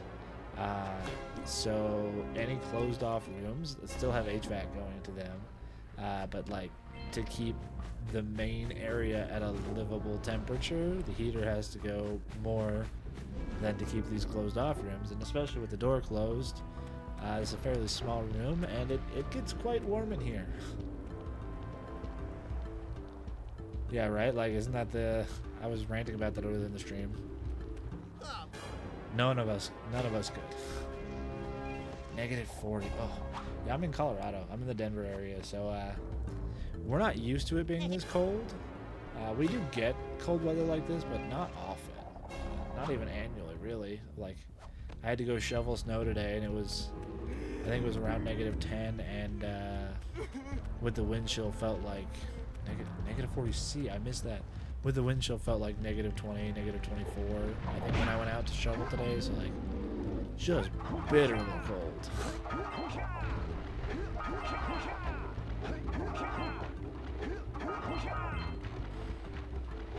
Oh shit, I was supposed to go back to the precursor basin. Where am I going? What am I doing?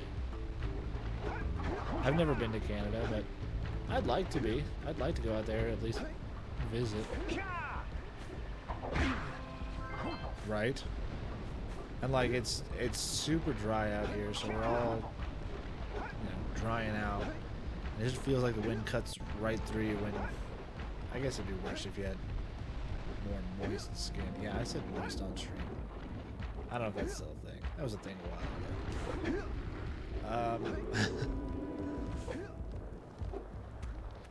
But yeah, it's very cold.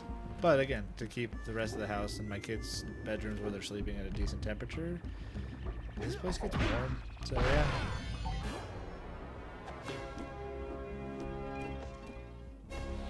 Alright, so when you say here, you say you left Canada. So when you're saying the national parks are awesome here, you mean in the US or in Canada? Because I don't know anything about Canada's national park system, if it even has one. But I will say national parks are something that I think America gets right. And by America, I mean the USA. In Canada. I don't know anything about their national park system. It might be awesome, and it might be way better than America's. But that's one of the few things that I will defend America on, is our national park system is pretty good. Especially where I'm at in Colorado. But I am glad the national parks up there are awesome, and I would like to come visit sometime. But I don't see that happening, because, yeah, 4 kids. Right now you're in California, which also has great parks. California is probably the state that I've spent the second most time of in the United States. Colorado and California. And I concur. California's also got great parks. Oh no, wait, today and tomorrow you're out in California too? My grandparents both lived in California, so my parents lived in California. We moved out to Colorado when I was little though. And now my parents moved back to California, so it's like they took a really long time to drop me off here. Is basically what they did in their lives. Reading. Okay, nice. Banff, Banff is near Alberta, right? I can't say that one. The only reason I know anything about Banff, because I'm geographically challenged, is because one of my favorite YouTubers, and I am a YouTube addict, is Folding Ideas, Dan Wilson. He talks about Banff, Alberta, Lake Minnewanka, and his like flat Earth video. That's what I know Banff from. And Reading, I'm sorry, State of Minnesota. I don't know anything about Reading. Again, I'm geographically challenged.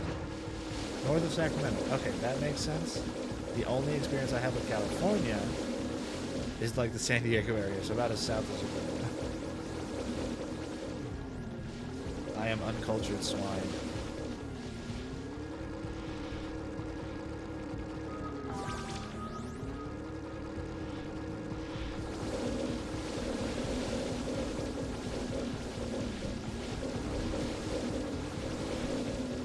Yeah, California's huge. I sometimes forget not just how big like the USA in general is, but like some states are just massive. California, man, you guys are one of them.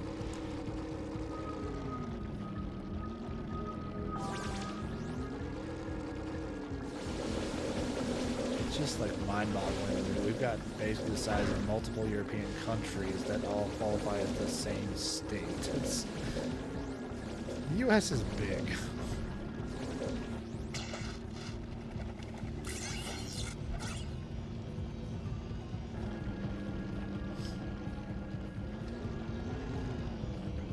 Oh, also I said I wasn't going to be playing the ocean. Is that the weird microclimate? Impressing me. But then maybe it's just because I've got low expectations. Oh, burn. Okay, Way to go, your moment Samus. of gloating is over. Get on with it.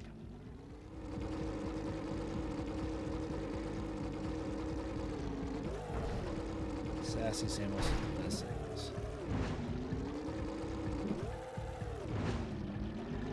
Old or young, doesn't matter. He's great either way. Oh, shit. Where's the last scout flat? I am not paying attention to what I'm doing. How have I not died yet? I blame you guys. Keeping me alive. I don't know where I'm going.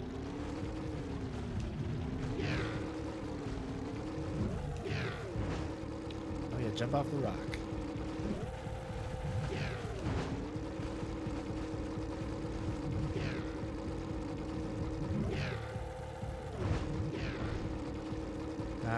I stop after the precursor, yeah, I got the body swap as well.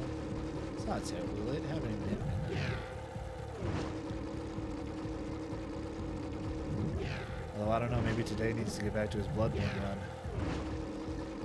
Go do the cum dungeon.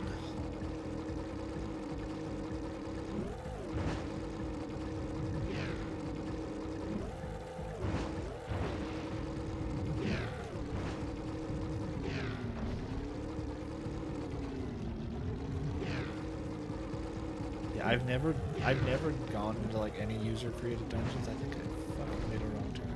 Yes, I got a turn around. So I haven't even used that one, but I've heard it's really good for mining. Mining, farming, whatever. You know what I mean.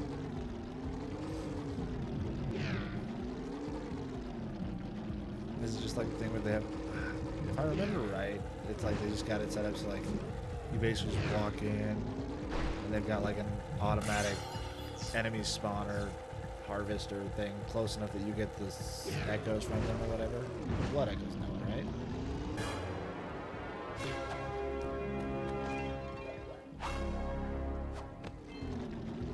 I haven't even actually watched anyone do that. I've just like read text posts about it. So like, man, it occurs to me now, like I do YouTube deep dives into games that I've never played, and I don't do the deep dives into games that I do play. Like, I don't watch a lot of Bloodborne content. Why not? Shit, I'm just gonna fly. 100 in the sun. Okay. Is it just like 100 that just automatically dies then, or is it like a bunch of like... Because I could... Oh, sweet, it's just right there. I was picturing in my head like this like elaborate like, march of zombies into like a spike pit or something.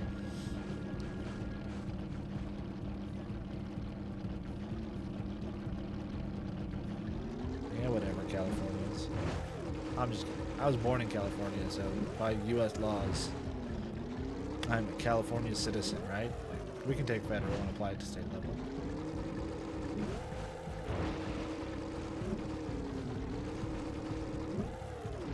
Did I get them all now? Just the geologist, all the...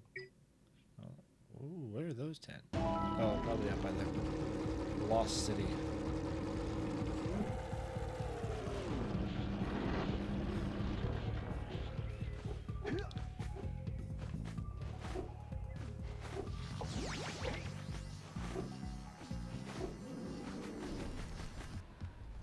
Should I do Boggy Swamp or should we call it here?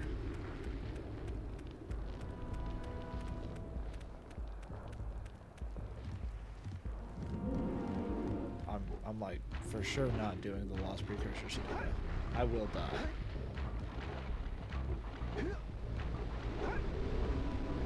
Yeah, it's surprising. Like watching back at my or looking at like the Twitch replays or whatever, the stream recaps. It's surprising to see where people are watching right now. Like, what time is it over there?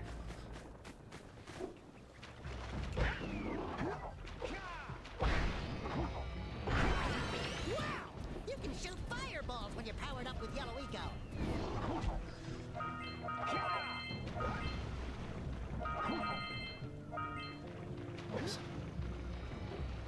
It's funny, the other night I was like, see where all your viewers are from, and I don't know, yeah, most of the percentages are always going to be really skewed. It was like 11% of your viewers for this stream were in Finland. I was like, well, hi, I guess. And I'm relatively sure that works out to like one of my viewers was in Finland.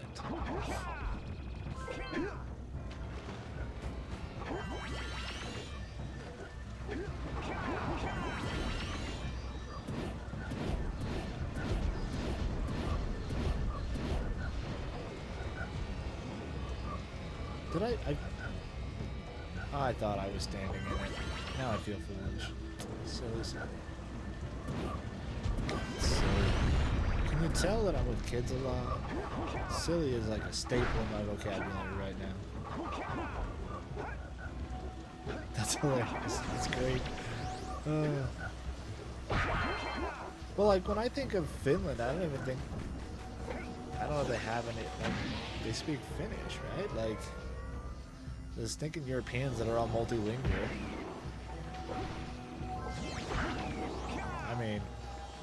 I'm also multilingual, just to toot my own horn a little bit, but like, not like they are.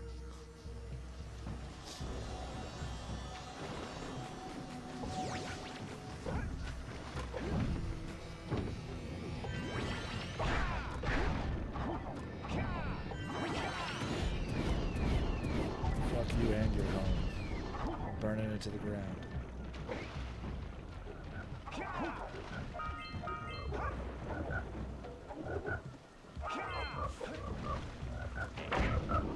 Like, I'm not crazy. I'm pretty sure Finnish is the language.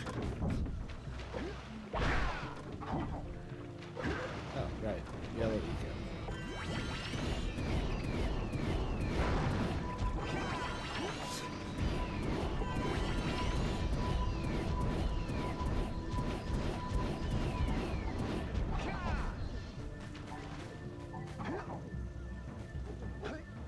Oh, dude, you underestimate yourself. It's not that hard to be interesting.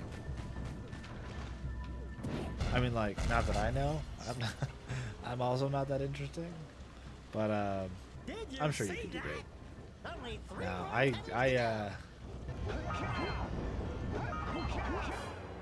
don't know. I wanted to stream for a while.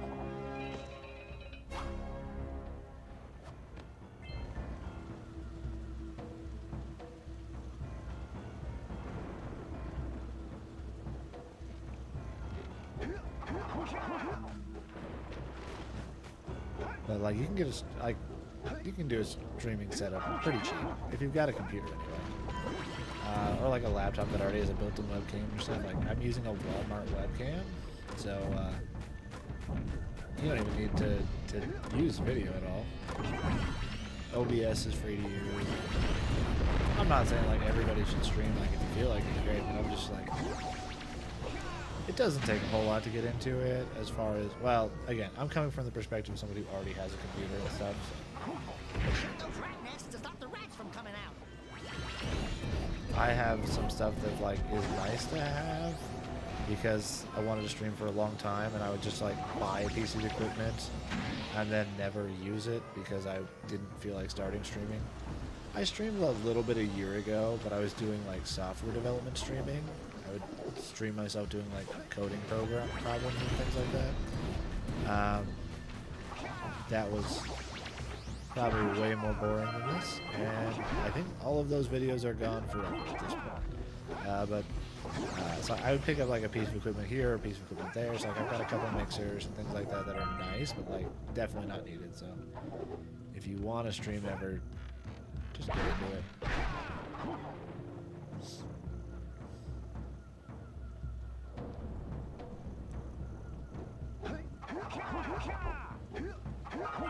Oof. I feel like I'm so close to death. Although I don't think the swamp is an instant death, so I'm not too worried here, which is probably why I'm getting die. I actually don't know if any of my runs have ended in Boggy Swamp yet. I'm just doing my best to jinx myself tonight, guys. Why would I have said that out loud? Oh, MacBook. Only 2 more tethers. Oh no, I was just yeah, not competitive at all. Like, I didn't even know that was a thing. If that is a thing, that's awesome. But I'm just learning. So I was in finance. Right now I'm a stay-at-home dad because I was in finance and I wanted to switch over to software development. So I was learning from online courses, and I just would do like practice problems to learn coding and things like that on like codewars.com, and just do basic coding challenges. And I would stream them, so I'd have to talk through the solutions, and it felt more natural to me to stream it live, even though nobody was watching, than to just like talk to a blank screen. Or a lot of programmers talk about having like a rubber duck, I guess, that they talk to and talk through their problems with. It was basically interview practice, like, so you can do live problems and talk through your solutions with people. Languages I'm learning right now, I'm mostly doing React. I mean JavaScript in general as well, so Node and React, full stack. But I'm not really doing a lot of it right now because I am a stay-at-home parent currently. My wife wife's business kind of took off, so she's earning income right now. And our youngest is young enough that, like, childcare is expensive for him still, but old enough that he's close enough to starting school that I don't just want to, like, put him in somewhere for a few months. So for the next few months, I'm a stay-at-home dad, and then I'll probably try to get, like, a remote programming job. Oh, yeah. At least that's what the guy that I learned from was talking about, was like rubber duck programming. I can only imagine it's gotta be real. Are you in programming?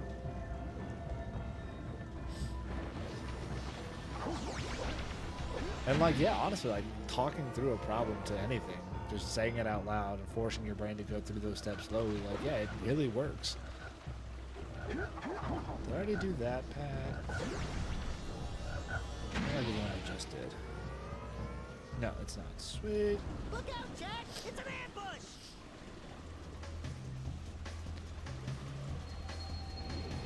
But yeah, there's a guy here on Twitch if anyone's interested in learning web development. His channel name is Learn with Leon. There's a Discord channel as well, and it's just basically like a full, basically a boot camp, but it's completely free. He posts all the videos that he does live. He does them live on Twitch, so he'll answer questions and stuff. But then he posted all the streams to YouTube, so I think his YouTube channel is also Learn with Leon. So he goes basically from 0 to full stack through, I think it was a Merlin stack. It's great though. Yeah, React is kind of the big one that a lot of people are migrating to right now, is what I hear. But again, I'm still, I talk like I know something. I'm still very new to programming. I'm a novice. I built my wife's website for her business though, and she's gotten several clients off that site, so it's at least functional. Gotta tell myself I know something, right? And again, to my credit, I built it like with actual programming language. It's not like a Squarespace thing or anything. I actually built it, so I will take pride in that.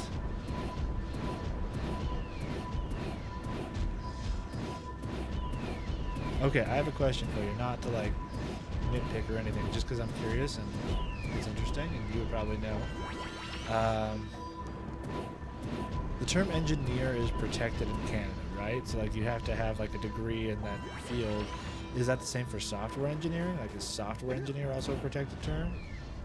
And if so, what's the qualification you need to have to be an engineer in Canada?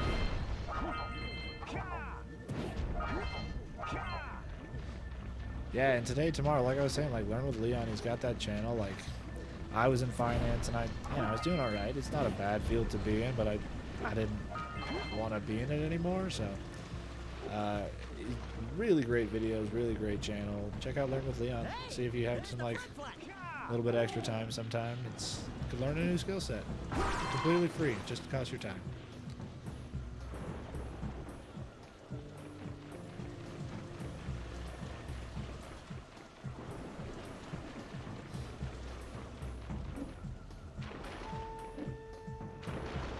I graduated from college, but like basically indistinguishable from if I dropped out. My GPA ended up being like a 1 point something, so like I can put that I have a degree, but like I leave my GPA off and stuff like that because nobody wants to see that.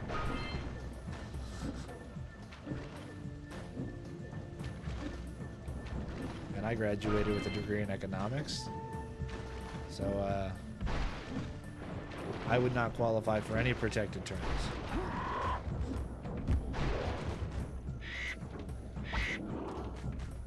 Why am I taking the flip? What the hell am I doing? Do you ever just like realize you're just playing the game in a way that you shouldn't be playing it, and you don't even know where you are anymore? I hope so, because I feel like that feeling should be universal, and not just for people who are randomly playing a 20-year-old game while they're high, live, being easily distracted. Again, I blame you guys for everything. Why are you still here?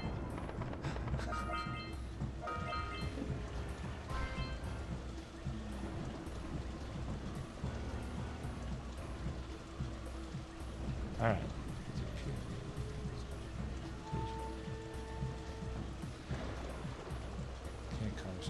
Okay, gotcha. Yeah, I think it's interesting. And like, I don't disagree with it. I'm not saying this in a critical way, but I think it's interesting that they have like protected words.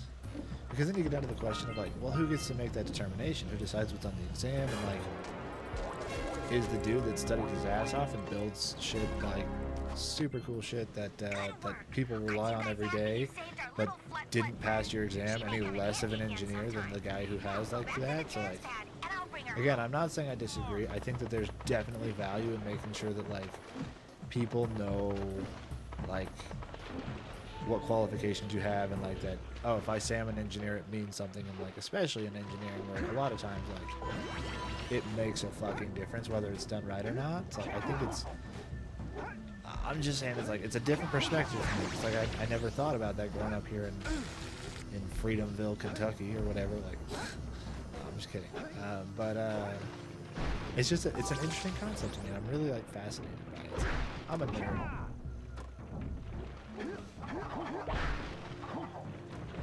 Working experience under an engineer. Okay, so you need to have some type of like proof of knowledge, essentially. At the very least, you've been in the field for long enough that like some of it will have rubbed off on you by osmosis, if nothing else, right? So it's like, that makes sense.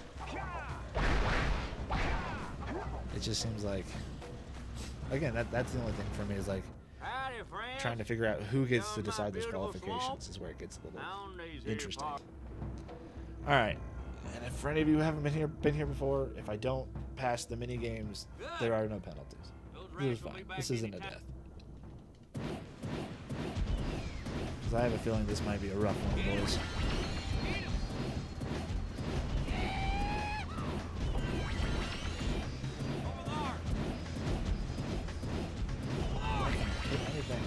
Fucking die, you guys. And I do see that you're continuing the conversation. I really appreciate the information. Because again, I'm a nerd and I'm really fascinated by this stuff. But I'm also playing a video game, so I'll look at that in just a minute.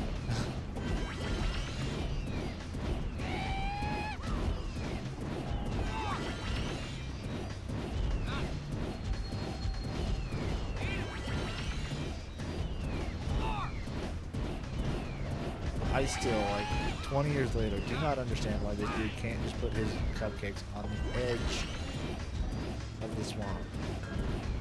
Why does that extra 5 feet make all the difference?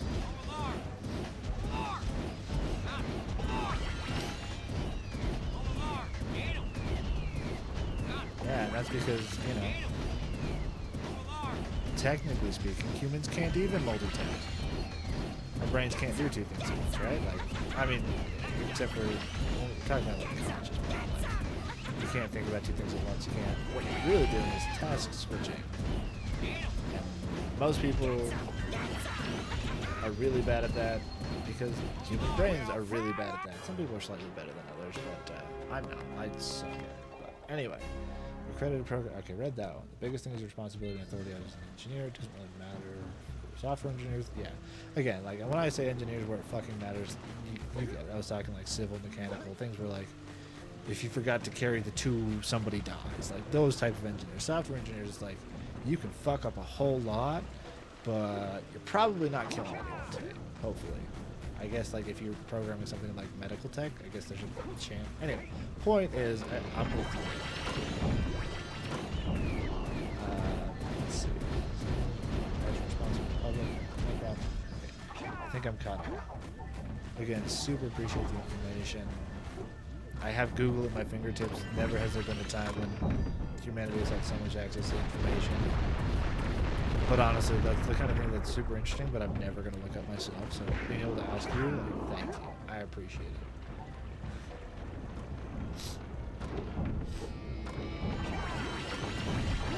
Alright, I can't punch.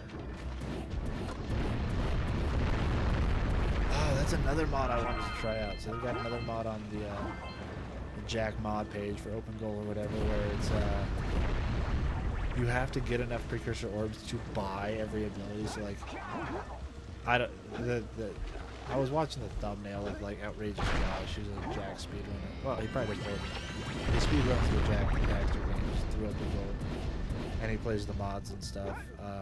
His thumbnail was showing like the menu And then I saw the mod when I went to the page, and it's like, yeah, you have to buy every ability. It's like, I don't know how much they cost, but you have to get enough precursor orbs to buy a jump ability, and then you have to get enough precursor orbs to buy your spin kick or your punch or whatever. And I'm like, trying to figure out how to get enough precursor orbs, however many it is, to like be able to even jump to get the rest. Like, that could be really interesting. It could be. It might be really boring. Maybe it's way easier than I think it would be. And like there isn't actually a whole lot, but like feels like you might need to have some strategy about how you plan to run. You have to, you know, pick which abilities are going to be most useful. Like, you want to avoid enemies until you've unlocked one of the attacks or something like that. But like, oof. I don't know. This seems like an interesting one. I'd like to try it at least. But with all the cool stuff there is for Jak, I'm worried I'm just going to be like just a Jak and Daxter channel, which was not the intention.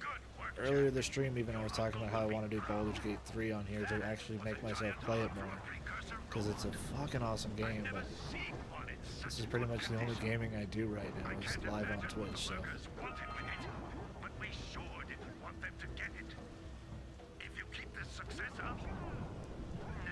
There's just so much cool shit that people are doing. Mod no enemy. There you go. I didn't see one of those, but there might be one there. It's like jackmod.net or something. Jak Mods? I don't know. But now I want to find out. I think I've still got it up. Oh, jackmods.dev. My bad. Hide and seek mode is like, look, this was fucking released in November. People are still making content for this shit. That's crazy. Yeah, I was talking about it earlier. I think it was before you joined the stream, but like I've played it and I've probably put 20 to 30 hours in, and I'm still in Act 1, and it just gives me anxiety to play it through it because I feel like I'm doing it wrong. But like I know I've missed some companions that I was supposed to meet, and I probably made choices I wouldn't have made if I knew all the options. But like, I know that's the point of Baldur's Gate 3 is to just do crazy stuff like that, and like whatever choice you make, you deal with it and you keep going and you keep moving on and you have fun. So, and that's part of the fun of it. It's just I'm not used to playing like that. I play like this, where I do exactly the same thing every time, and I know where every single piece is. Yeah,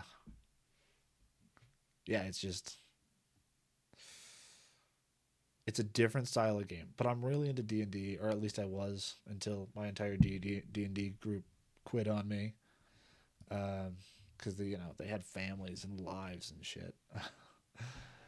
So it's been a real fun experience to get to play through like a good D&D video game. It's been a long time since there's been another one, and like Baldur's Gate is a good D&D video game.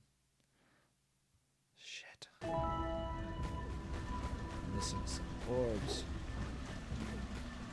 I've actually got it on PS5 as well. I just need to figure out how to stream on PS5.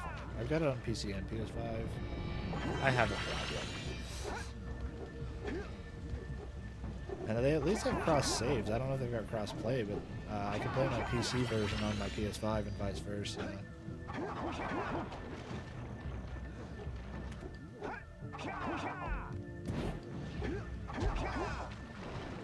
I'm missing 3. No, I'm missing 6. Okay, well that's better. At least I'm missing 6. And a scout fly.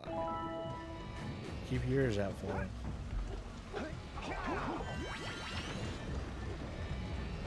Gonna have to go through the whole level again to find these stupid orbs. Pretty sure they're not over here, but I'm just gonna double check everywhere.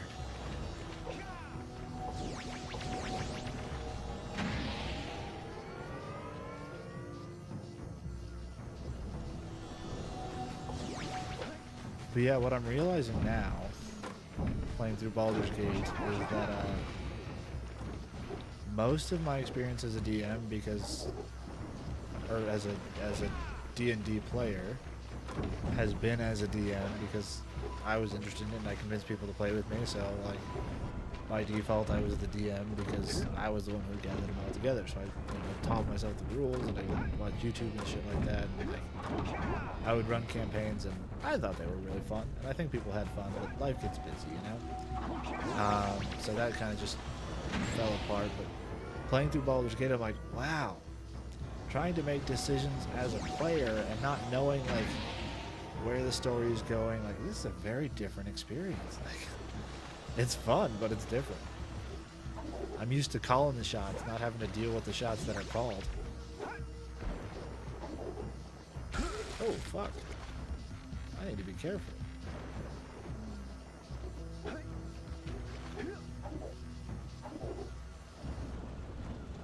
One more hit and it's curtains.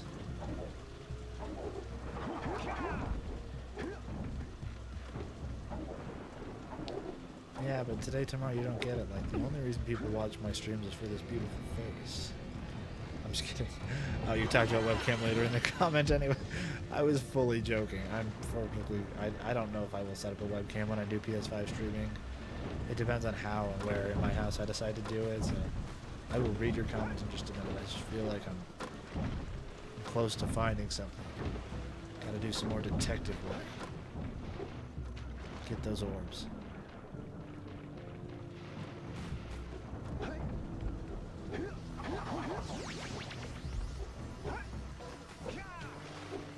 Also, I realize that like I'm YouTube brained now, and like I'm saying your comment, but like it's a chat.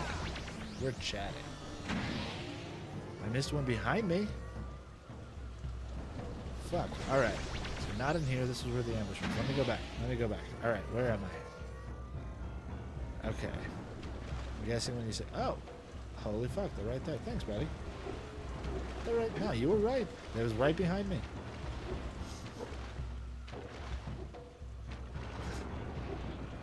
You called me and you were right, man.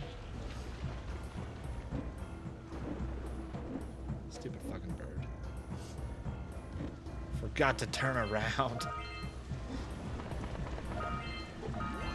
There we go. That's what I like to see. 100% right there. Alright. I wish I could take the... Oh yeah, there was a mod where you can just ride the flood through the whole game. And a different mod where you could ride the zoomer through the whole game. Again, see, this is the problem. There's so much content. Maybe I'll just do like... Yeah, that's probably... I'll probably end up just doing like snippets of each one. Just like try out the zoomer for a little while and try out the flood for a little while.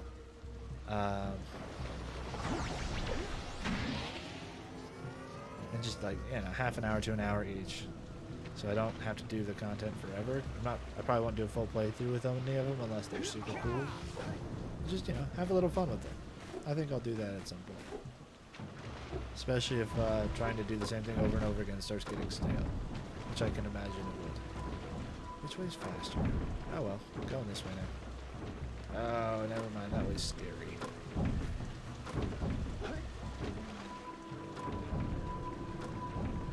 There, fucking Goku. I mean, from the back, what's the difference?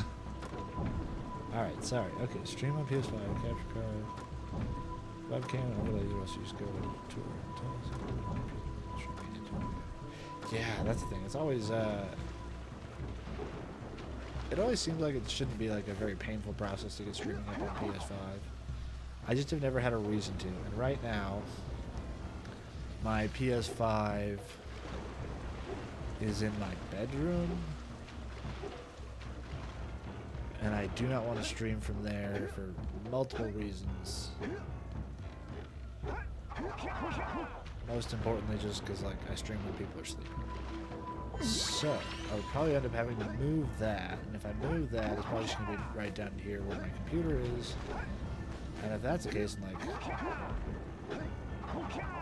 maybe I will use a webcam because it's already here. I don't know, man. That sounds like a problem for future Nate. Yes, my name is Nate. Nice to meet y'all. I hadn't decided if I was going to use my real name or not, but I guess here we go. I'm Nate.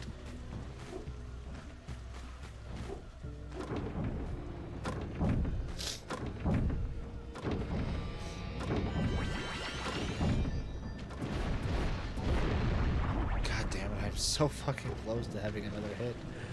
I need another hit. I sound like a druggie. Just give me one more hit, man. I just want to get out of this fucking swamp. I'm like at the back of it. Yeah. And I've got like so many of those extra power cords. Like, I'm a tech nerd. I have too many cords. I have a cord problem. Nice to meet you, man.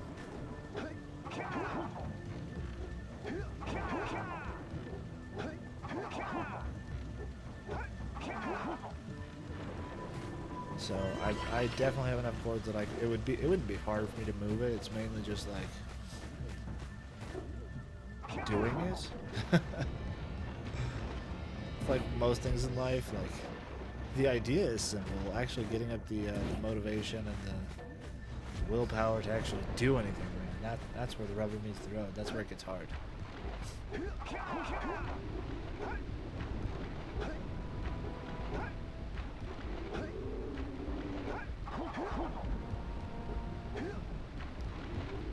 Should I just fucking blow off the Lost Precursor City?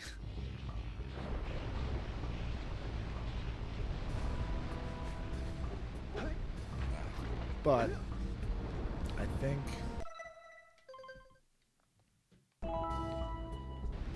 I'm just about ready to call it for tonight. It's been a relatively 240 gallon box. Yeah, nice.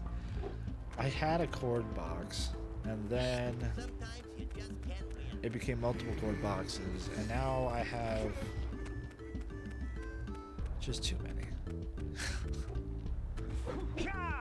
I'm like, there's so many that I'm like, I know this was a proprietary cord to like one thing that I had at one point that I don't even have anymore, but I'm keeping it anyway.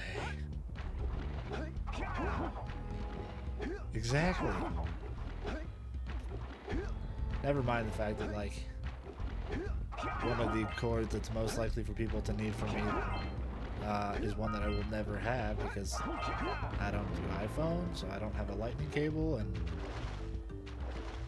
but I have every other cord any person could ever want.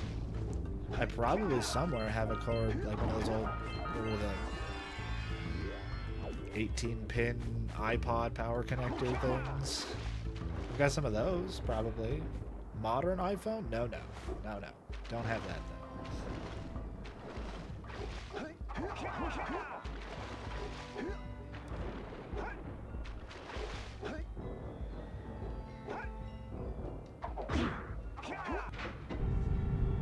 Alright.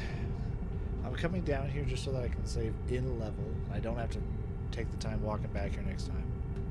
Actually, ooh, fuck that, no. I'm not starting this with only 44 hit points. Right. And I didn't even own an Xbox 360. Actually, I might have briefly.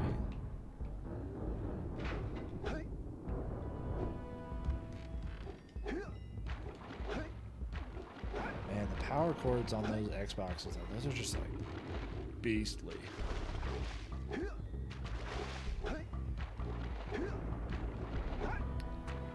It was the 360 that originally launched with like the detachable hard drive that's like slotted into the top of it, right? I think that was such a cool design, and that was back when like they used to do custom consoles that were cool. Like, man, excuse me. I let myself get pressured into buying the Halo 4 version of the, I think it was the 360. Did Halo 4 come out on the 360? Yeah.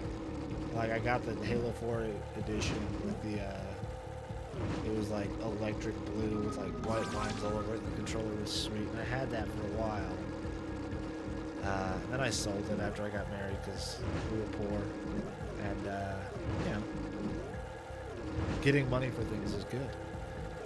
So I had that for like my college years, I guess. So I guess I did have a 360. I was lucky. But that was probably the coolest console I've ever owned. Like, would I want it today? Hell no. I do not want an Xbox 360 today in 2024. But it was a sweet console. And with the launch of Halo 4, I'll go to the Oracle as well. Like, Mountain Dew does its occasional different flavors of like gamer fuel or whatever. And they, for a while, they'd do it where like you get double XP for this game, like COD or whatever. They might still do that. I don't pay attention to that shit.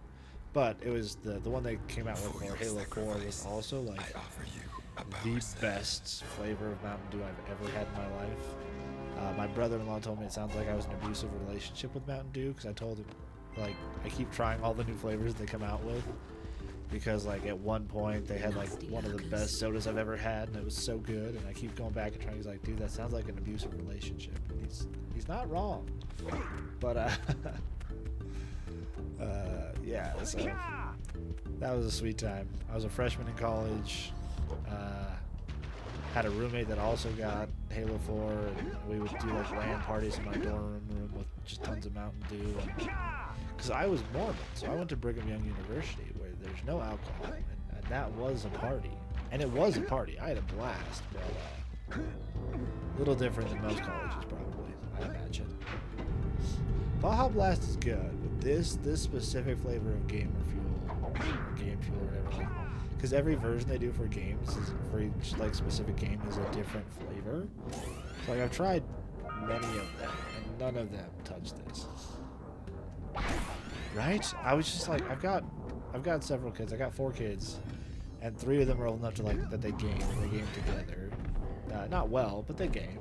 They're learning, and like trying to find games for them to play that they can all play together is just such a pain in the ass. It's like you've got some Nintendo Switch games, and that's it. I mean, like, obviously I'm exaggerating a little bit. There's slightly more than that. Like, they were playing Overcooked 2 today, and like a couple of them got into Vampire Survivors, but yeah, the problem is they're not old enough to actually do that yet. Not because like content or anything, but just because skill issue. Like, you know, little kids aren't good gamers. Just I'm gonna go out with that hot take. Actually, now I kind of want to put them on Halo. Like, I've got Master Chief Collection. I kind of want to pull that out and see how that goes for them.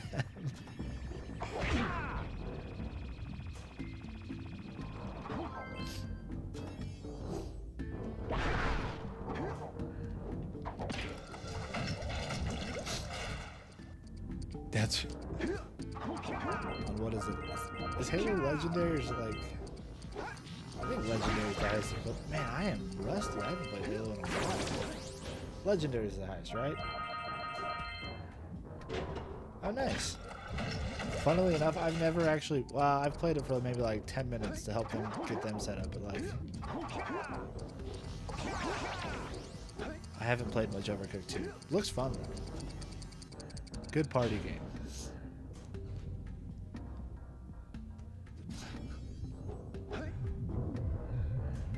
Also, like, my kids, especially the older ones, when they were younger, were pretty sheltered.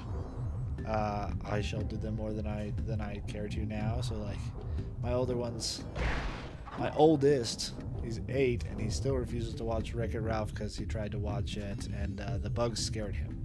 So now he'll be like on Roblox and do like the Rainbow Friends horror shit or whatever, and he's still like, oh, I can't watch Wreck-It Ralph, it's too scary. So I got weird ass kids too, so they might be totally fine with that shit. They might like wet their pants. I have no clue.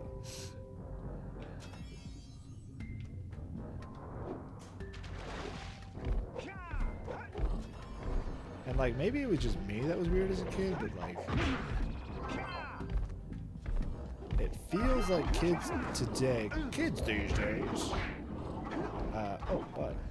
scary dude, are way more into like horror shit than I was when I was, I can't get into watch it. It's such a classic. I love Wreck-It Ralph, but like, he will like straight up get up and leave the room if I turn it on. And like we've talked about, I'm like, dude, you tried to watch it when you were a lot younger. It was scarier for you back then. Try it again. He's just gotten himself a mental block that he will not. So yeah, that sucks. We'll get over it eventually. But what was I saying? I don't remember. I lost the plot. Oh, kids are like super into horror shit these days. Like, and I don't have a problem with it, but yeah, FNAF, like. The amount of like FNAF Halloween costumes at my kid's elementary school party this year, and like I went and like I consider myself a pretty permissive parent. I let my kids do a lot of stuff that there was no way in hell I would have been able to do as a kid. Like, as far as like what they were allowed to watch and play and stuff like that. But like I went to pick my kid up from a friend's house from a play date. She is 5 years old, and she was at her 5 or 6 year old friend's house, and their